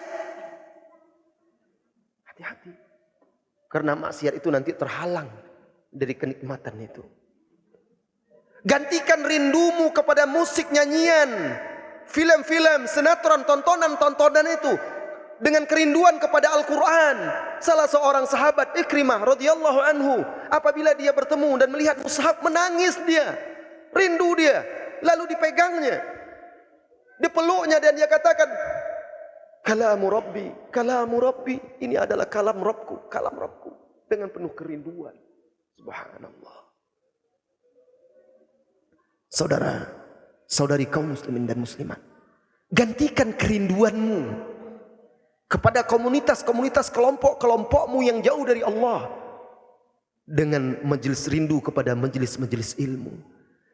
Gantikan kerinduanmu untuk berkhalwat dengan kekasih-kekasih gelapmu, dengan pasangan-pasangan harammu. Kerinduanmu untuk berkhalwat dengan mereka, gantikan dengan kerinduan berkhalwat di tengah malam dengan Allah Subhanahu wa taala. Saat engkau bangun di tengah malam, lalu berwudu, lalu membaca inna fi khalqis samawati wal ardi wa ikhtilafil laili wan nahari la ayatin lil albab, dan seterusnya. Lalu berwudu, berdiri untuk salat tahajud, bermunajat, meneteskan air mata, menangis kepada Allah. Gantikan kerinduan untuk suasana seperti itu. Insya Allah dengan demikian Allah hapuskan kerinduan kepada dosa dan maksiat itu. Engkau akan lebih kuat dan kokoh di atas jalan taubat dan hijrahmu. Ya, kadang orang setelah bertaubat, dia bercerita tentang masa lalunya. Ustaz, saya dulu begini. Itu sudah makanan saya dulu itu. Udah sehari-hari itu minum itu apa segala macam. Kalau engkau menceritakan itu dalam rangka mengingatkan dan menasihati saudaramu, alhamdulillah. Tapi kalau engkau bisa menginisialkan, tidak memisalkan dirimu, lebih baik lagi. Karena kita ini rentan, kadang-kadang berubah-ubah. Tidak perlu kita membanggakan masa lalumu. Walaupun engkau kepala preman dulunya, mantan bandit dan penjahat, tidak perlu dibanggakan lagi. Karena setelah engkau bertobat, engkau mulai dari nol lagi. Kubur masa lalumu, hapuskan dengan taubat dan penyesalan. Buat lembaran baru, buat cerita baru dalam hidupmu, cerita yang lebih indah. Cerita tentang engkau pergi menuntut ilmu, cerita engkau duduk di majelis ilmu dengan penuh tawadhu dan khusyuk, cerita engkau menangis karena menyesal perbuatan dosa-dosa dan semuanya yang baik-baik. Karena ketika engkau menceritakan perbuatan-perbuatan dosa dan maksiat masa lalumu kepada orang lain, memancing orang untuk mencoba pula. Tutup aibmu karena engkau sudah meninggalkannya. Cukuplah antara engkau dengan Allah Subhanahu wa taala saja yang tahu. Tidak perlu berbangga-bangga dengan masa lalumu. Karena dosa, maksiat bukan sebuah kebanggaan, tapi dia adalah sebuah kehinaan dan kekalahan. Saudara-saudari kaum muslimin dan muslimat, ini sudah jam, sayang ya, waktu kita tidak panjang ini. Masih banyak lagi sebenarnya sebab-sebab dan solusinya, tapi itu yang terpenting, yang banyak fenomena-fenomena di zaman sekarang yang saya lihat di tengah anak muda, saudara-saudari kita yang baru hijrah, dan sebagian mereka akhirnya kalah. Apa penyebabnya dan apa solusinya, ini sebagiannya saja. Mudah-mudahan bisa mengingatkan kita dan menguatkan kita. Untuk lebih dalam silakan hadir di majelis-majelis ilmu, bertanya kepada ustaz-ustaz dan guru-guru yang bisa kita percaya. Selanjutnya kita akan gunakan untuk tanya jawab ya. Di sini sebelum saya serahkan kembali kepada MC kita, saya ingin menyampaikan ini pengumuman dari panitia. Ustadz tolong umumin donasi lombok dan jejak sahabat. Ada kajian rutin setiap pekan. Apa ini? Ustadz tolong umumin donasi lombok. Ya, jejak sahabat ya. Jejak sahabat masih membuka kesempatan bagi Anda saudara-saudariku yang ingin meringankan beban saudara-saudari kita di Lombok dan Sumbawa.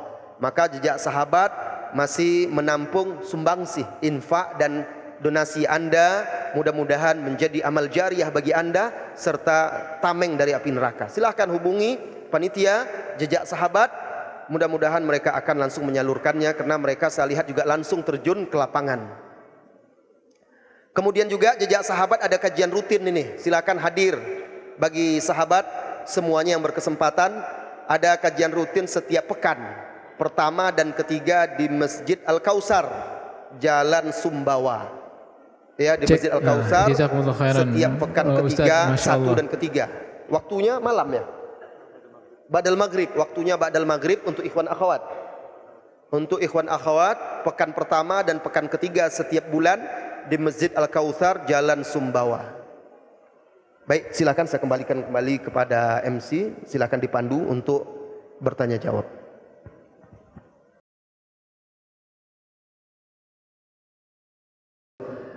Terharu sekali Ustadz, seperti rasanya kami tidak dapat berkata-kata Ustadz, karena kami kira selama ini kami sudah aman Ustadz setelah hijrah, ternyata masih panjang Ustadz ya, betul nggak? Betul ya, subhanallah. Baik Ustadz. Sebentar Adinda Azri, ya itulah manusia. Bukan antum saja, siapapun bahkan saya, kita semua takut. Karena seseorang itu baru dikatakan aman kalau dia sudah masuk surga. Kalau belum masuk surga belum ada yang aman. Kalau kita tahu kita tidak aman, jaga diri kita. Ya, lanjut. Masya Allah, luar biasa. Tuaib Ustadz, kita berikan kesempatan untuk ikhwan. Berapa orang? 3 orang ikhwan dan juga dari akhwat. Yang akhwat silakan untuk ditulis pertanyaannya. Dan juga bagi pemirsa yang menonton di lewat live Instagram bisa di DM ke Jejak Sahabat. Silakan untuk angkat tangan bagi ikhwan yang mau bertanya. Oke, panitia bisa ditunjuk yang mana? Yang mana panitia? Fadol, panitia. Yang dekat ana dulu ya, yang ini ya, antum dulu, masya Allah. Insya Allah yang mau bertanya, Dila dapat hadiah juga. Antum silakan diri. Silakan sebut namanya. Assalamualaikum warahmatullahi wabarakatuh. Waalaikumsalam. Perkenalkan Ustaz, nama ana Ahmad Yunus. Yang ana mau tanyakan Ustaz, alhamdulillah saya juga termasuk orang yang berhijrah. Nah, saya juga punya komunitas itu. Nah, awalnya niat saya itu Ustaz pengen mengajak mereka untuk ikut hijrah bareng saya. Tapi kenyataannya malah saya jadi mulai ikut goyah gitu Ustaz. Hijrah saya jadi mulai agak pengen balik lagi ke kayak dulu gitu. Yang jadi pertanyaan saya Ustaz, apa yang harus saya lakukan? Apa saya harus meninggalkan teman-teman saya yang dekat dengan saya?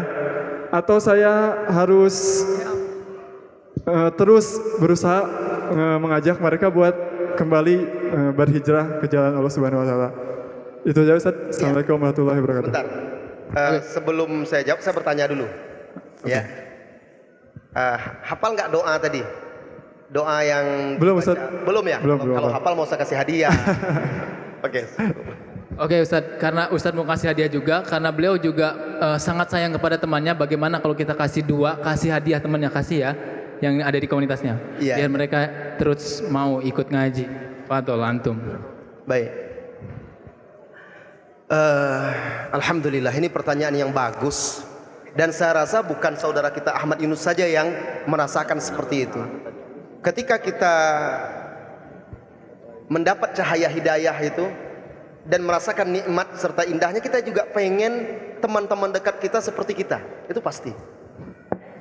Lalu kita berusahalah kumpul sama dia dengan tujuan agar bisa membawa dia. Tapi kadang diri kita lemah. Kadang dengan alasan pada diri kita, mungkin pelan-pelan dululah saya mengalah. Kadang kan begitu alasannya. Tapi awalnya mengalah, lama-lama benar-benar kalah. Nah, ini masalahnya. Akhirnya seperti yang dirasakan oleh saudaraku dan juga sebagian-sebagian yang lain seperti itu. Akhirnya apa? Terasa kita mulai goyah. Karena kita yang mulai terpengaruh dan terbawa. Saudaraku, ketika kita sudah mulai hijrah, ketika kita sudah mulai bertaubat, kewajiban kita pertama adalah menjaga dan menyelamatkan diri kita. Itu dulu. Karena tidak mungkin kita menyelamatkan orang kalau kita tidak selamat. Ya. Anda lihat, Anda sedang berjalan di tepi sungai atau di tepi lautan, di tepi pantai. Lalu ada teman Anda, dia terseret ombak atau arus dan dia tidak pandai berenang. Dia minta tolong. Tolong Ahmad Yunus, tolong saya. Anda ingin menolongnya. Anda langsung terjun. Anda lupa ternyata Anda nggak pandai berenang. Setelah Anda terjun, akhirnya bisa jadi dia selamat, Anda tenggelam. Seperti itulah perumpamaannya. Saya tidak menyebutkan Anda saja, saudaraku. Semua kita, ya, bisa seperti itu. Jadi, ketika kita ingin menyelamatkan seseorang yang kita cintai, lihat diri kita. Sudah sanggup belum kita? Sudah mampu? Karena arus sungai itu deras. Gelombang laut itu besar dan kuat. Itu kalau arus benaran, ombak laut benaran, mungkin kita masih bisa selamat. Tapi masalahnya arus fitnah dunia ini loh yang sangat berat. Jadi yang pertama yang harus kita perhatikan, kita perkuat diri dulu. Agar apa? Kita punya bekal. Karena kalau kita sudah kuat, kita akan punya keberanian. Lihat, bedanya orang yang sudah kuat hijrahnya, sekalipun dia berkumpul dengan teman-temannya yang mungkin yang lama itu, azan berkumandang dia langsung ayo sholat. Dia tidak peduli. Kalau kawannya tidak mau, dia tinggalkan, sholat dia. Itu tandanya dia kuat. Ketika kawannya itu melakukan maksiat, dia ingatkan, bagusnya jangan begini, karena ini kan nggak boleh dalam agama kita. Berani dia. Ini dia sudah kuat. Tapi ketika dia masih belum berani, nanti nggak enak, malah saya dijauhi. Berarti kita belum kuat. Maka perkuat diri kita dahulu, perkokoh keimanan, bekal ilmu. Karena nanti ketika kita mendakwahi dan mengajak dia, pasti dia akan banyak alasan, dalih dan segala macam. Dengan ilmu itu kita bisa menyentuh hatinya. Dengan ilmu itu kita bisa menyampaikan nasihat yang benar, yang baik. Nah, seperti itu. Itu yang pertama ya, perkuat diri dulu. Kemudian kedua, kalau kita yakin bahwasanya keberadaan kita di tengah komunitas itu bukan atau tidak bisa merubahnya, tapi malah kita yang terpengaruh, wajib Anda selamatkan diri Anda. Menyelamatkan diri maksud di sini bukan berarti memutus ukhuwah, tidak. Kadang orang kan kalau gitu kita nanti putus persaudaraan kita. Bukan begitu. Dia masih saudara kita sesama Islam. Kita tetap bertegur sapa, mengucapkan salam dan segala macam. Cuma untuk berteman dekat, bersahabat lagi seperti dulu tidak bisa lagi kecuali dia satu jalan dengan kita. Sekarang gantikan, insya Allah di masjid banyak teman-temanmu yang soleh, banyak komunitas-komunitas di majelis ilmu dan segala macam yang bisa menggantikan mereka. Karena kita sudah berusaha. Tinggal doa kita lagi. Sambil kita terus menghubungi dia. Ayo dong ngaji dong. Ayo dong belajar. Ya, seperti itu. Yang ketiga, ada cara.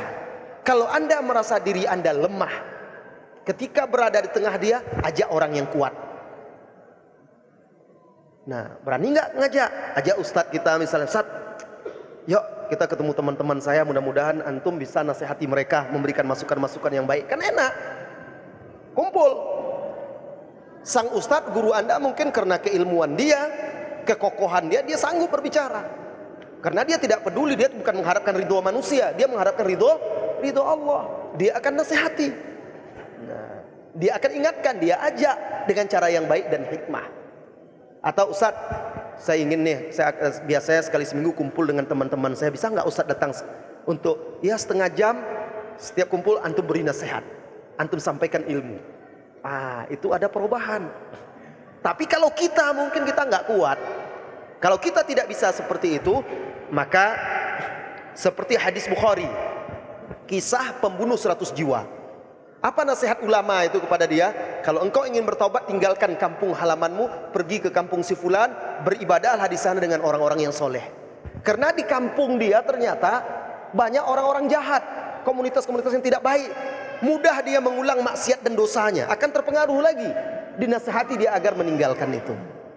Ya, tetap kirim pesan kepada dia, temanku, ayo dong, saya rindu sama kamu. Tapi saya ingin berjumpa dengan kamu di pengajian, di masjid. Subhanallah.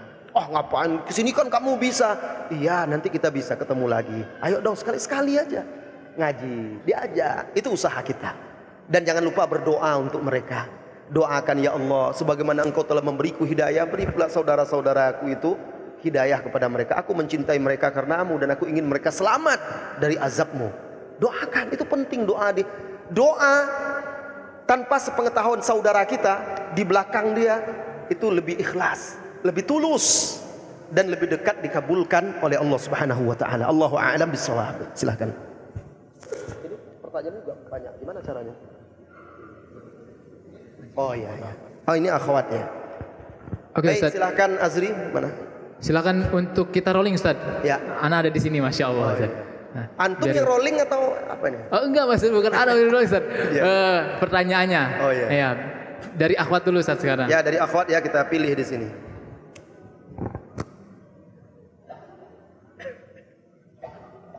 Ini bagus ini pertanyaannya ya. Assalamualaikum Ustaz. Ana mau bertanya, masih pantaskah ana duduk bermajlis? Sebab ana terkadang di setiap pekan terjatuh pada kemaksiatan.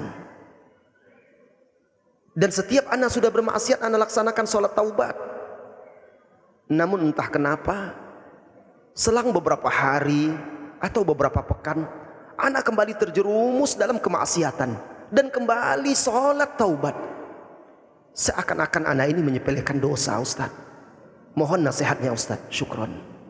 Saudaraku, rumah Allah ini bukan hanya untuk orang-orang yang soleh. Rumah Allah ini bukan hanya untuk sekelompok orang. Kalaulah orang yang terjerumus berbuat maksiat tidak boleh lagi dan tidak pantas duduk di rumah Allah, duduk di majelis ilmu, kemana mereka akan mengobati hati mereka yang terluka oleh dosa mereka? Kemana mereka akan mencari rahmat Allah? Jadi saudaraku, apa kata Allah Subhanahu wa taala kepadamu? Dengarkan saudariku. Abdi, lau balagat dunubuka ananas sama.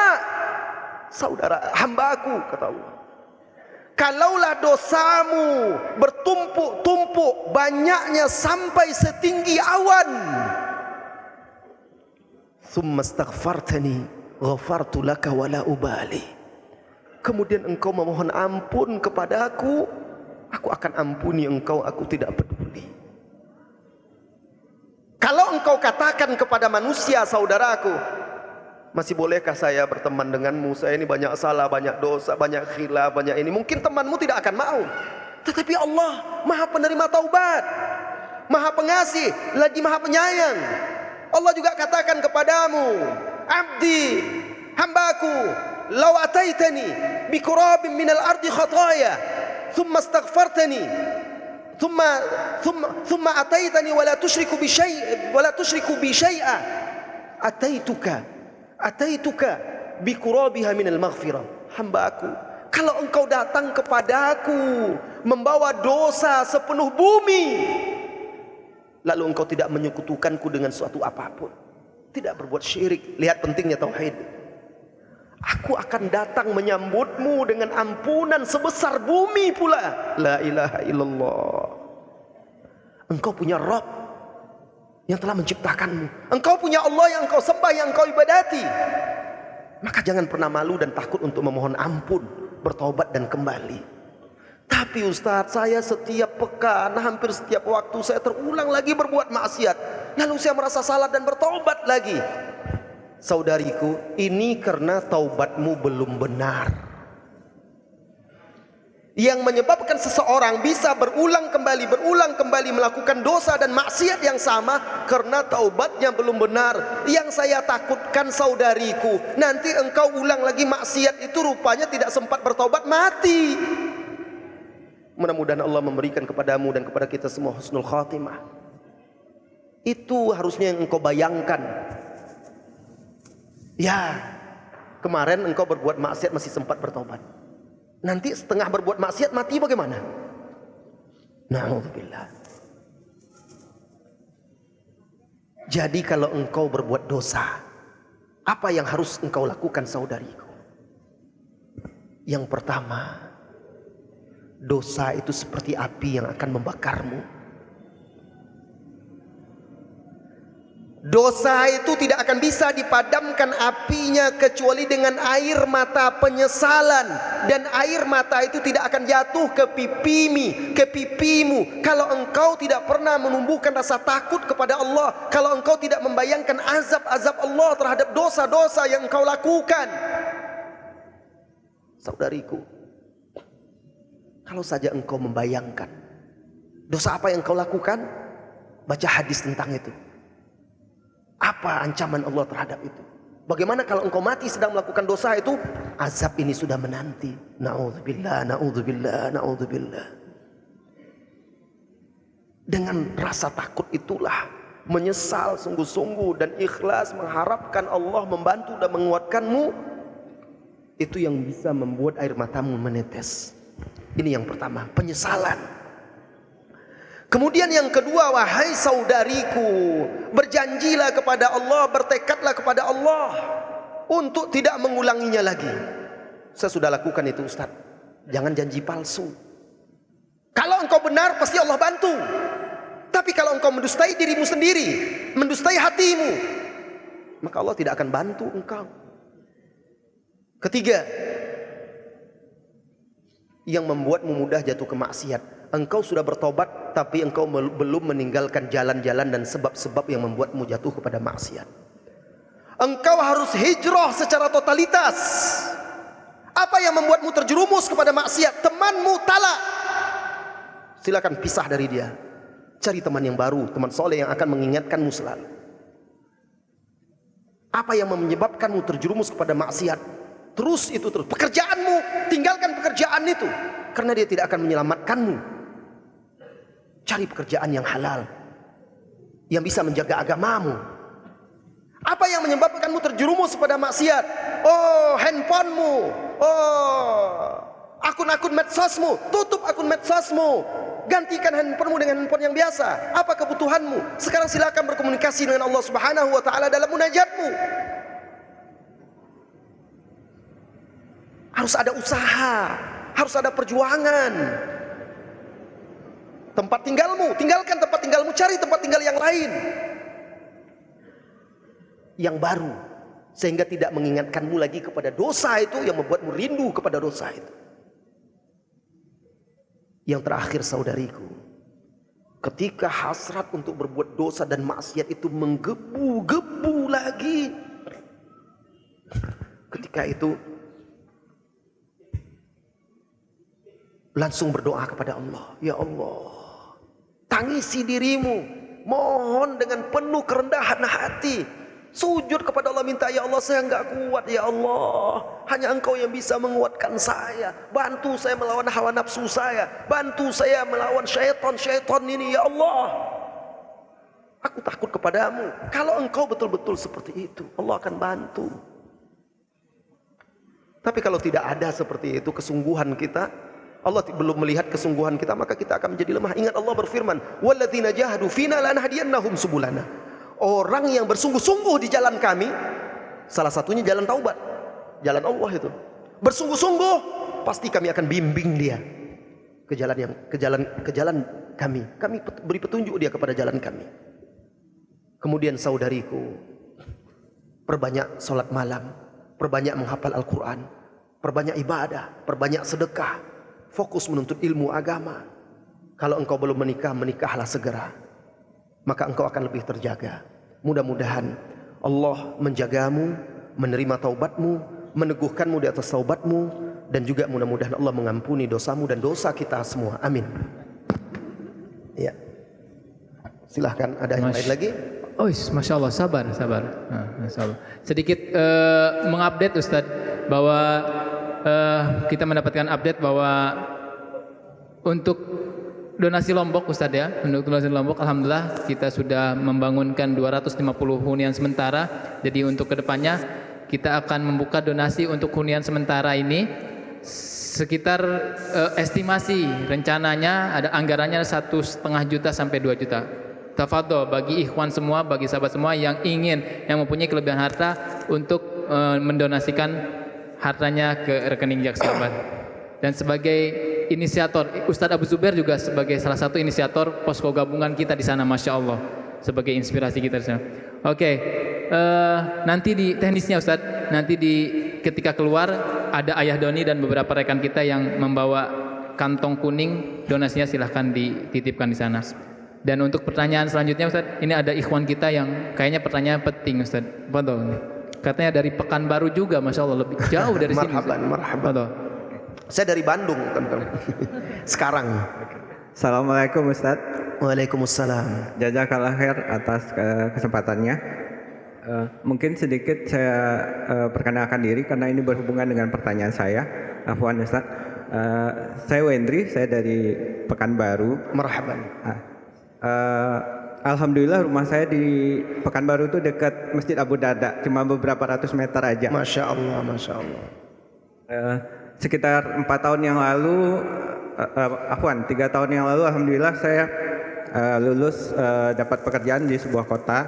Kita sebut saja kota M, Ustadz. Saya mulai ngaji sekitar 4 tahun yang lalu. Jadi sekitar setahun setelah saya mulai ngaji, saya bekerja di kota M. Nah kemudian begitu di kota M, saya mulai cari teman-teman, mulai ngaji di sana. Nah setelah saya mulai ngaji di sana,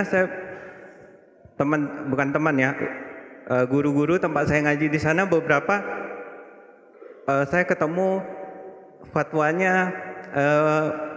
Beberapa itu yang saya ketemu ya Ustaz ya, yang kemudian saya coba baca buku-buku sunnah, kemudian kajian-kajian mungkin dari syekh-syekh kita, itu beberapa hal fatwanya bertentangan gitu Ustaz, bertentangan, dan menurut saya ini agak fatal gitu. Jadi kemudian karena beberapa kali saya ketemu hal yang seperti ini, saya mulai merasa takut untuk ikut kajian karena ya namanya kita berguru, kita nggak tahu apa yang disampaikan guru ini benar apa salah gitu Ustaz. Nah jadi semenjak beberapa ketemu fatwa yang menurut saya yang saya temui sebatas yang saya tahu itu bertentangan, saya mulai jarang ikut kajian yang datang seperti ini. Jadi saya mulai ikut kajian via YouTube. Seperti itu Ustadz, atau pas saya balik ke Pekanbaru. Nah, jadi yang mau saya tanyakan, tolong nasihati saya, apakah ini saya lagi kondisi futur atau bagaimana? Karena saya khawatir saya lagi futur gitu Ustadz. Ketemu beberapa salah guru, malah saya mundur, menarik diri gitu Ustadz. Terima kasih, jazakallah khair. Ya, wa anta jazakallah khair. Saya kira ceramah antum tadi. Masa. Sekalian aja Ustadz, sekalian dengan pertanyaan satu lagi yang dari akhwat Fadol Ustadz, biar digabungkan. Baik. Dari situ. Saya jawab dulu. Jadi saudaraku, pertanyaan antum itu kan belum detail. Artinya apa sih contoh fatwa-fatwa yang menurut antum itu fatal kesalahannya, yang membuat antum ragu belajar sama ustaz-ustaz tersebut. Karena saya juga tidak mau jawaban saya jadi senjata nanti, ya. Jadi nasihat saya kepada antum dan saudara-saudari saya yang lain, semuanya yang ingin belajar menuntut ilmu kepada seseorang, kalau kita ini orang awam yang belum bisa memilah dan memilih, maka minta rekomendasi atau tanya kepada guru kita. Saya di kota fulan Ustadz, siapa di sana orang-orang yang bisa saya berguru kepadanya. Karena biasanya sesama dai, sesama pegiat dakwah, sesama ustadz, sesama ahli ilmu itu kan saling mengenal. Mereka tahu, oh antum di kota itu bisa belajar dari si fulan, itu lebih selamat bagi anda. Kemarin ada orang, saya ketemu di bandara, waktu mau berangkat ke Bandung ini, ketemu dia, ustadz, bapak itu merangkul saya, ustadz, kemana pak? Saya ngantar anak saya, dia masuk pesantren.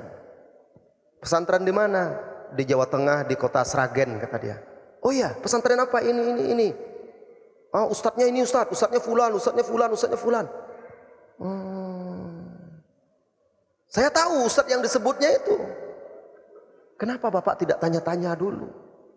Ini orang yang bermasalah secara muamalah, secara ini, secara itu dan segala macam. Nanti kasihan anak bapak. Oh iya ustadz. Iya. Tapi ustadznya fulan. Baik. Nanti saya tanya dengan ustadz-ustadz di sana yang lebih paham daerah itu. Saya langsung hubungi ustadz-ustadz yang di sana. Ada Ustadz Khalid Syamhudi, saya hubungi. Ustadz, tolong dong cari informasi tentang ini, tentang itu. Tidak ada satupun ustadz-ustadz di sana yang ditanyanya yang kenal dengan pegiat-pegiat di pesantren itu. Tidak dikenal. Artinya tidak dikenal sepak terjang dia dalam dakwah. Aktivitas dia dalam menegakkan agama ini. Tentu ini kan membuat ragu. Akhirnya bapak itu terdiam, gimana ya Ustadz, gimana ini? Ya pokoknya bapak perhatikan dulu, kalau nanti dikhawatirkan anak itu akan terpengaruh dengan pemahaman yang itu, tarik aja. Cari sekolah yang lebih baik. Ini salah satu contoh. Kalau kita berada di suatu tempat, ingin belajar, cari guru yang benar. Kalau kita nggak tahu, tanya dong kepada guru kita. Ustadz, saya di sana ini siapa kira-kira yang bisa saya percaya untuk belajar? Kalau dia tidak tahu, dia akan bantu carikan, tanya kepada ustadz-ustadz yang ada di sana. Ini lebih aman bagi kita yang masih belum bisa memilih dan memilah. Itu saran saya, ya. Allahu a'lam. Baik, sekarang dari akhwat ini. Banyak sekali pertanyaannya ini, bagaimana memilahnya.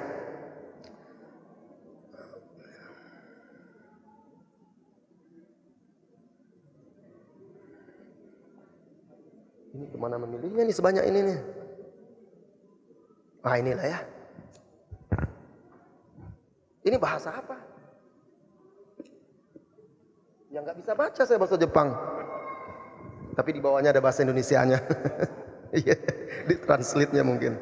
Kenapa tidak bahasa Arab saja wahai saudariku? Anda bisa bahasa Jepang, rugi nggak bisa bahasa Arab. Ya. Nah.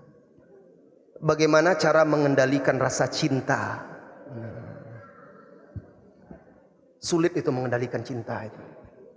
Bahkan kalau sudah tidak terkendali lagi, kata orang cinta itu buta. Memang bisa membuat orang itu buta, sehingga tidak melihat lagi yang halal dan haram. Buta matanya, tidak melihat lagi rambu-rambu Allah. Na'udzubillah. Saya baru hijrah, penampilan alhamdulillah sudah berubah. Tapi saya masih terlalu sulit melupakan orang yang bahkan tidak mencintai saya. Itulah ruginya orang yang mencintai. Cinta pada orang yang tidak mencintai dia. Aduh, kenapa engkau tidak cintai orang yang mencintaimu? Rasulullah itu sangat cinta kepada umatnya, sangat sayang kepada umatnya. Lihatlah, sampai cinta Rasulullah kepada umatnya itu sampai di yaumil mahsyar pun. Semua nabi-nabi dan rasul takut ketika itu tidak bisa membantu manusia. Lalu Rasulullah SAW sujud di hadapan Allah, diperintahkan kepada dia, ya Muhammad, irfa' ra'sak, sal tu'ta, wahai Muhammad, angkat kepalamu, minta akan dikabulkan permintaanmu, beri syafaat akan diizinkan untukmu. Rasulullah langsung ingat umatnya, bukan diri dia. Ketika para nabi dan rasul di yaumil mahsyar berkata, nafsi, nafsi, aku takut diriku, aku mengkhawatirkan diriku, Rasulullah mengingatmu, umatku ya Allah, umatku ya Allah. Dia ingin umatnya yang pertama diselamatkan, bukan dibilangnya dirinya. Rugi Anda mencintai orang yang tidak mencintai Anda. Dia selalu ada di dalam hati dan pikiranku.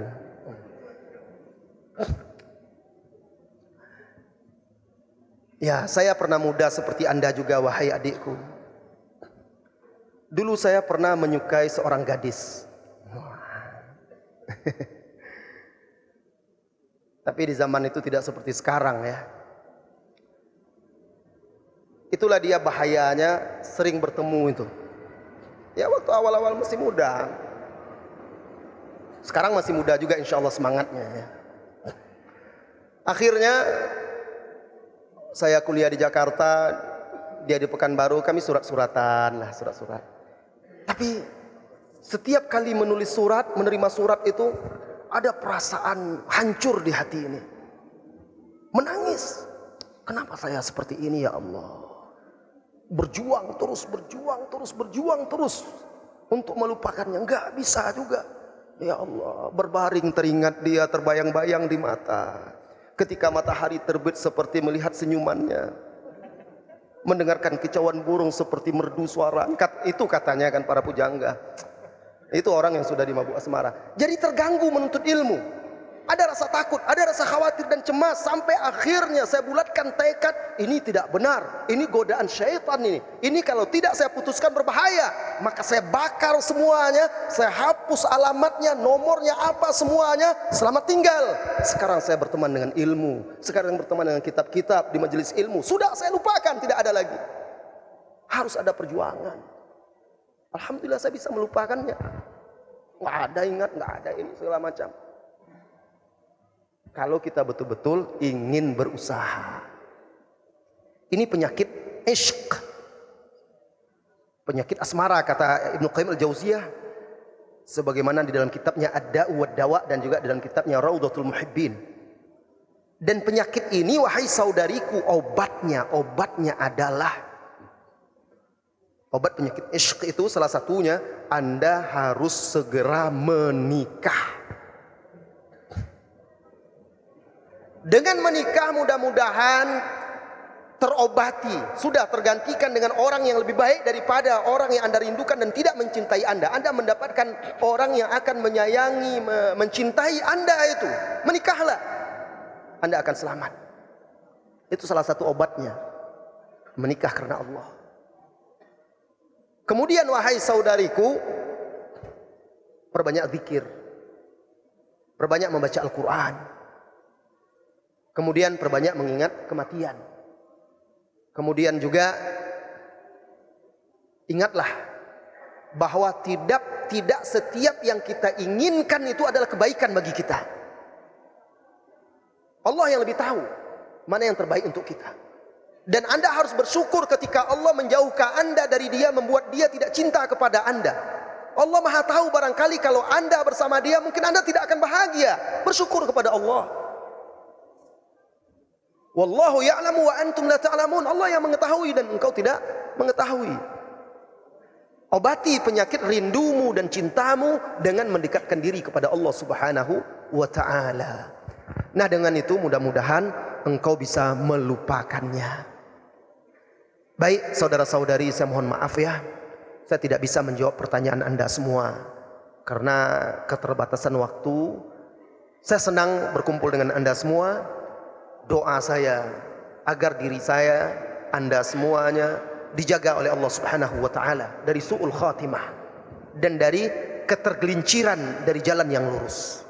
Semoga Allah Subhanahu wa taala kembali mengumpulkan dan mempertemukan kita di majelis ilmu.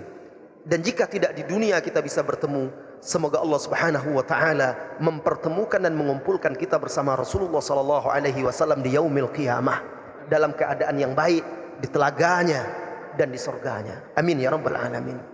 Wa sallallahu wasallam ala nabiyyina Muhammadin walhamdulillahi rabbil alamin.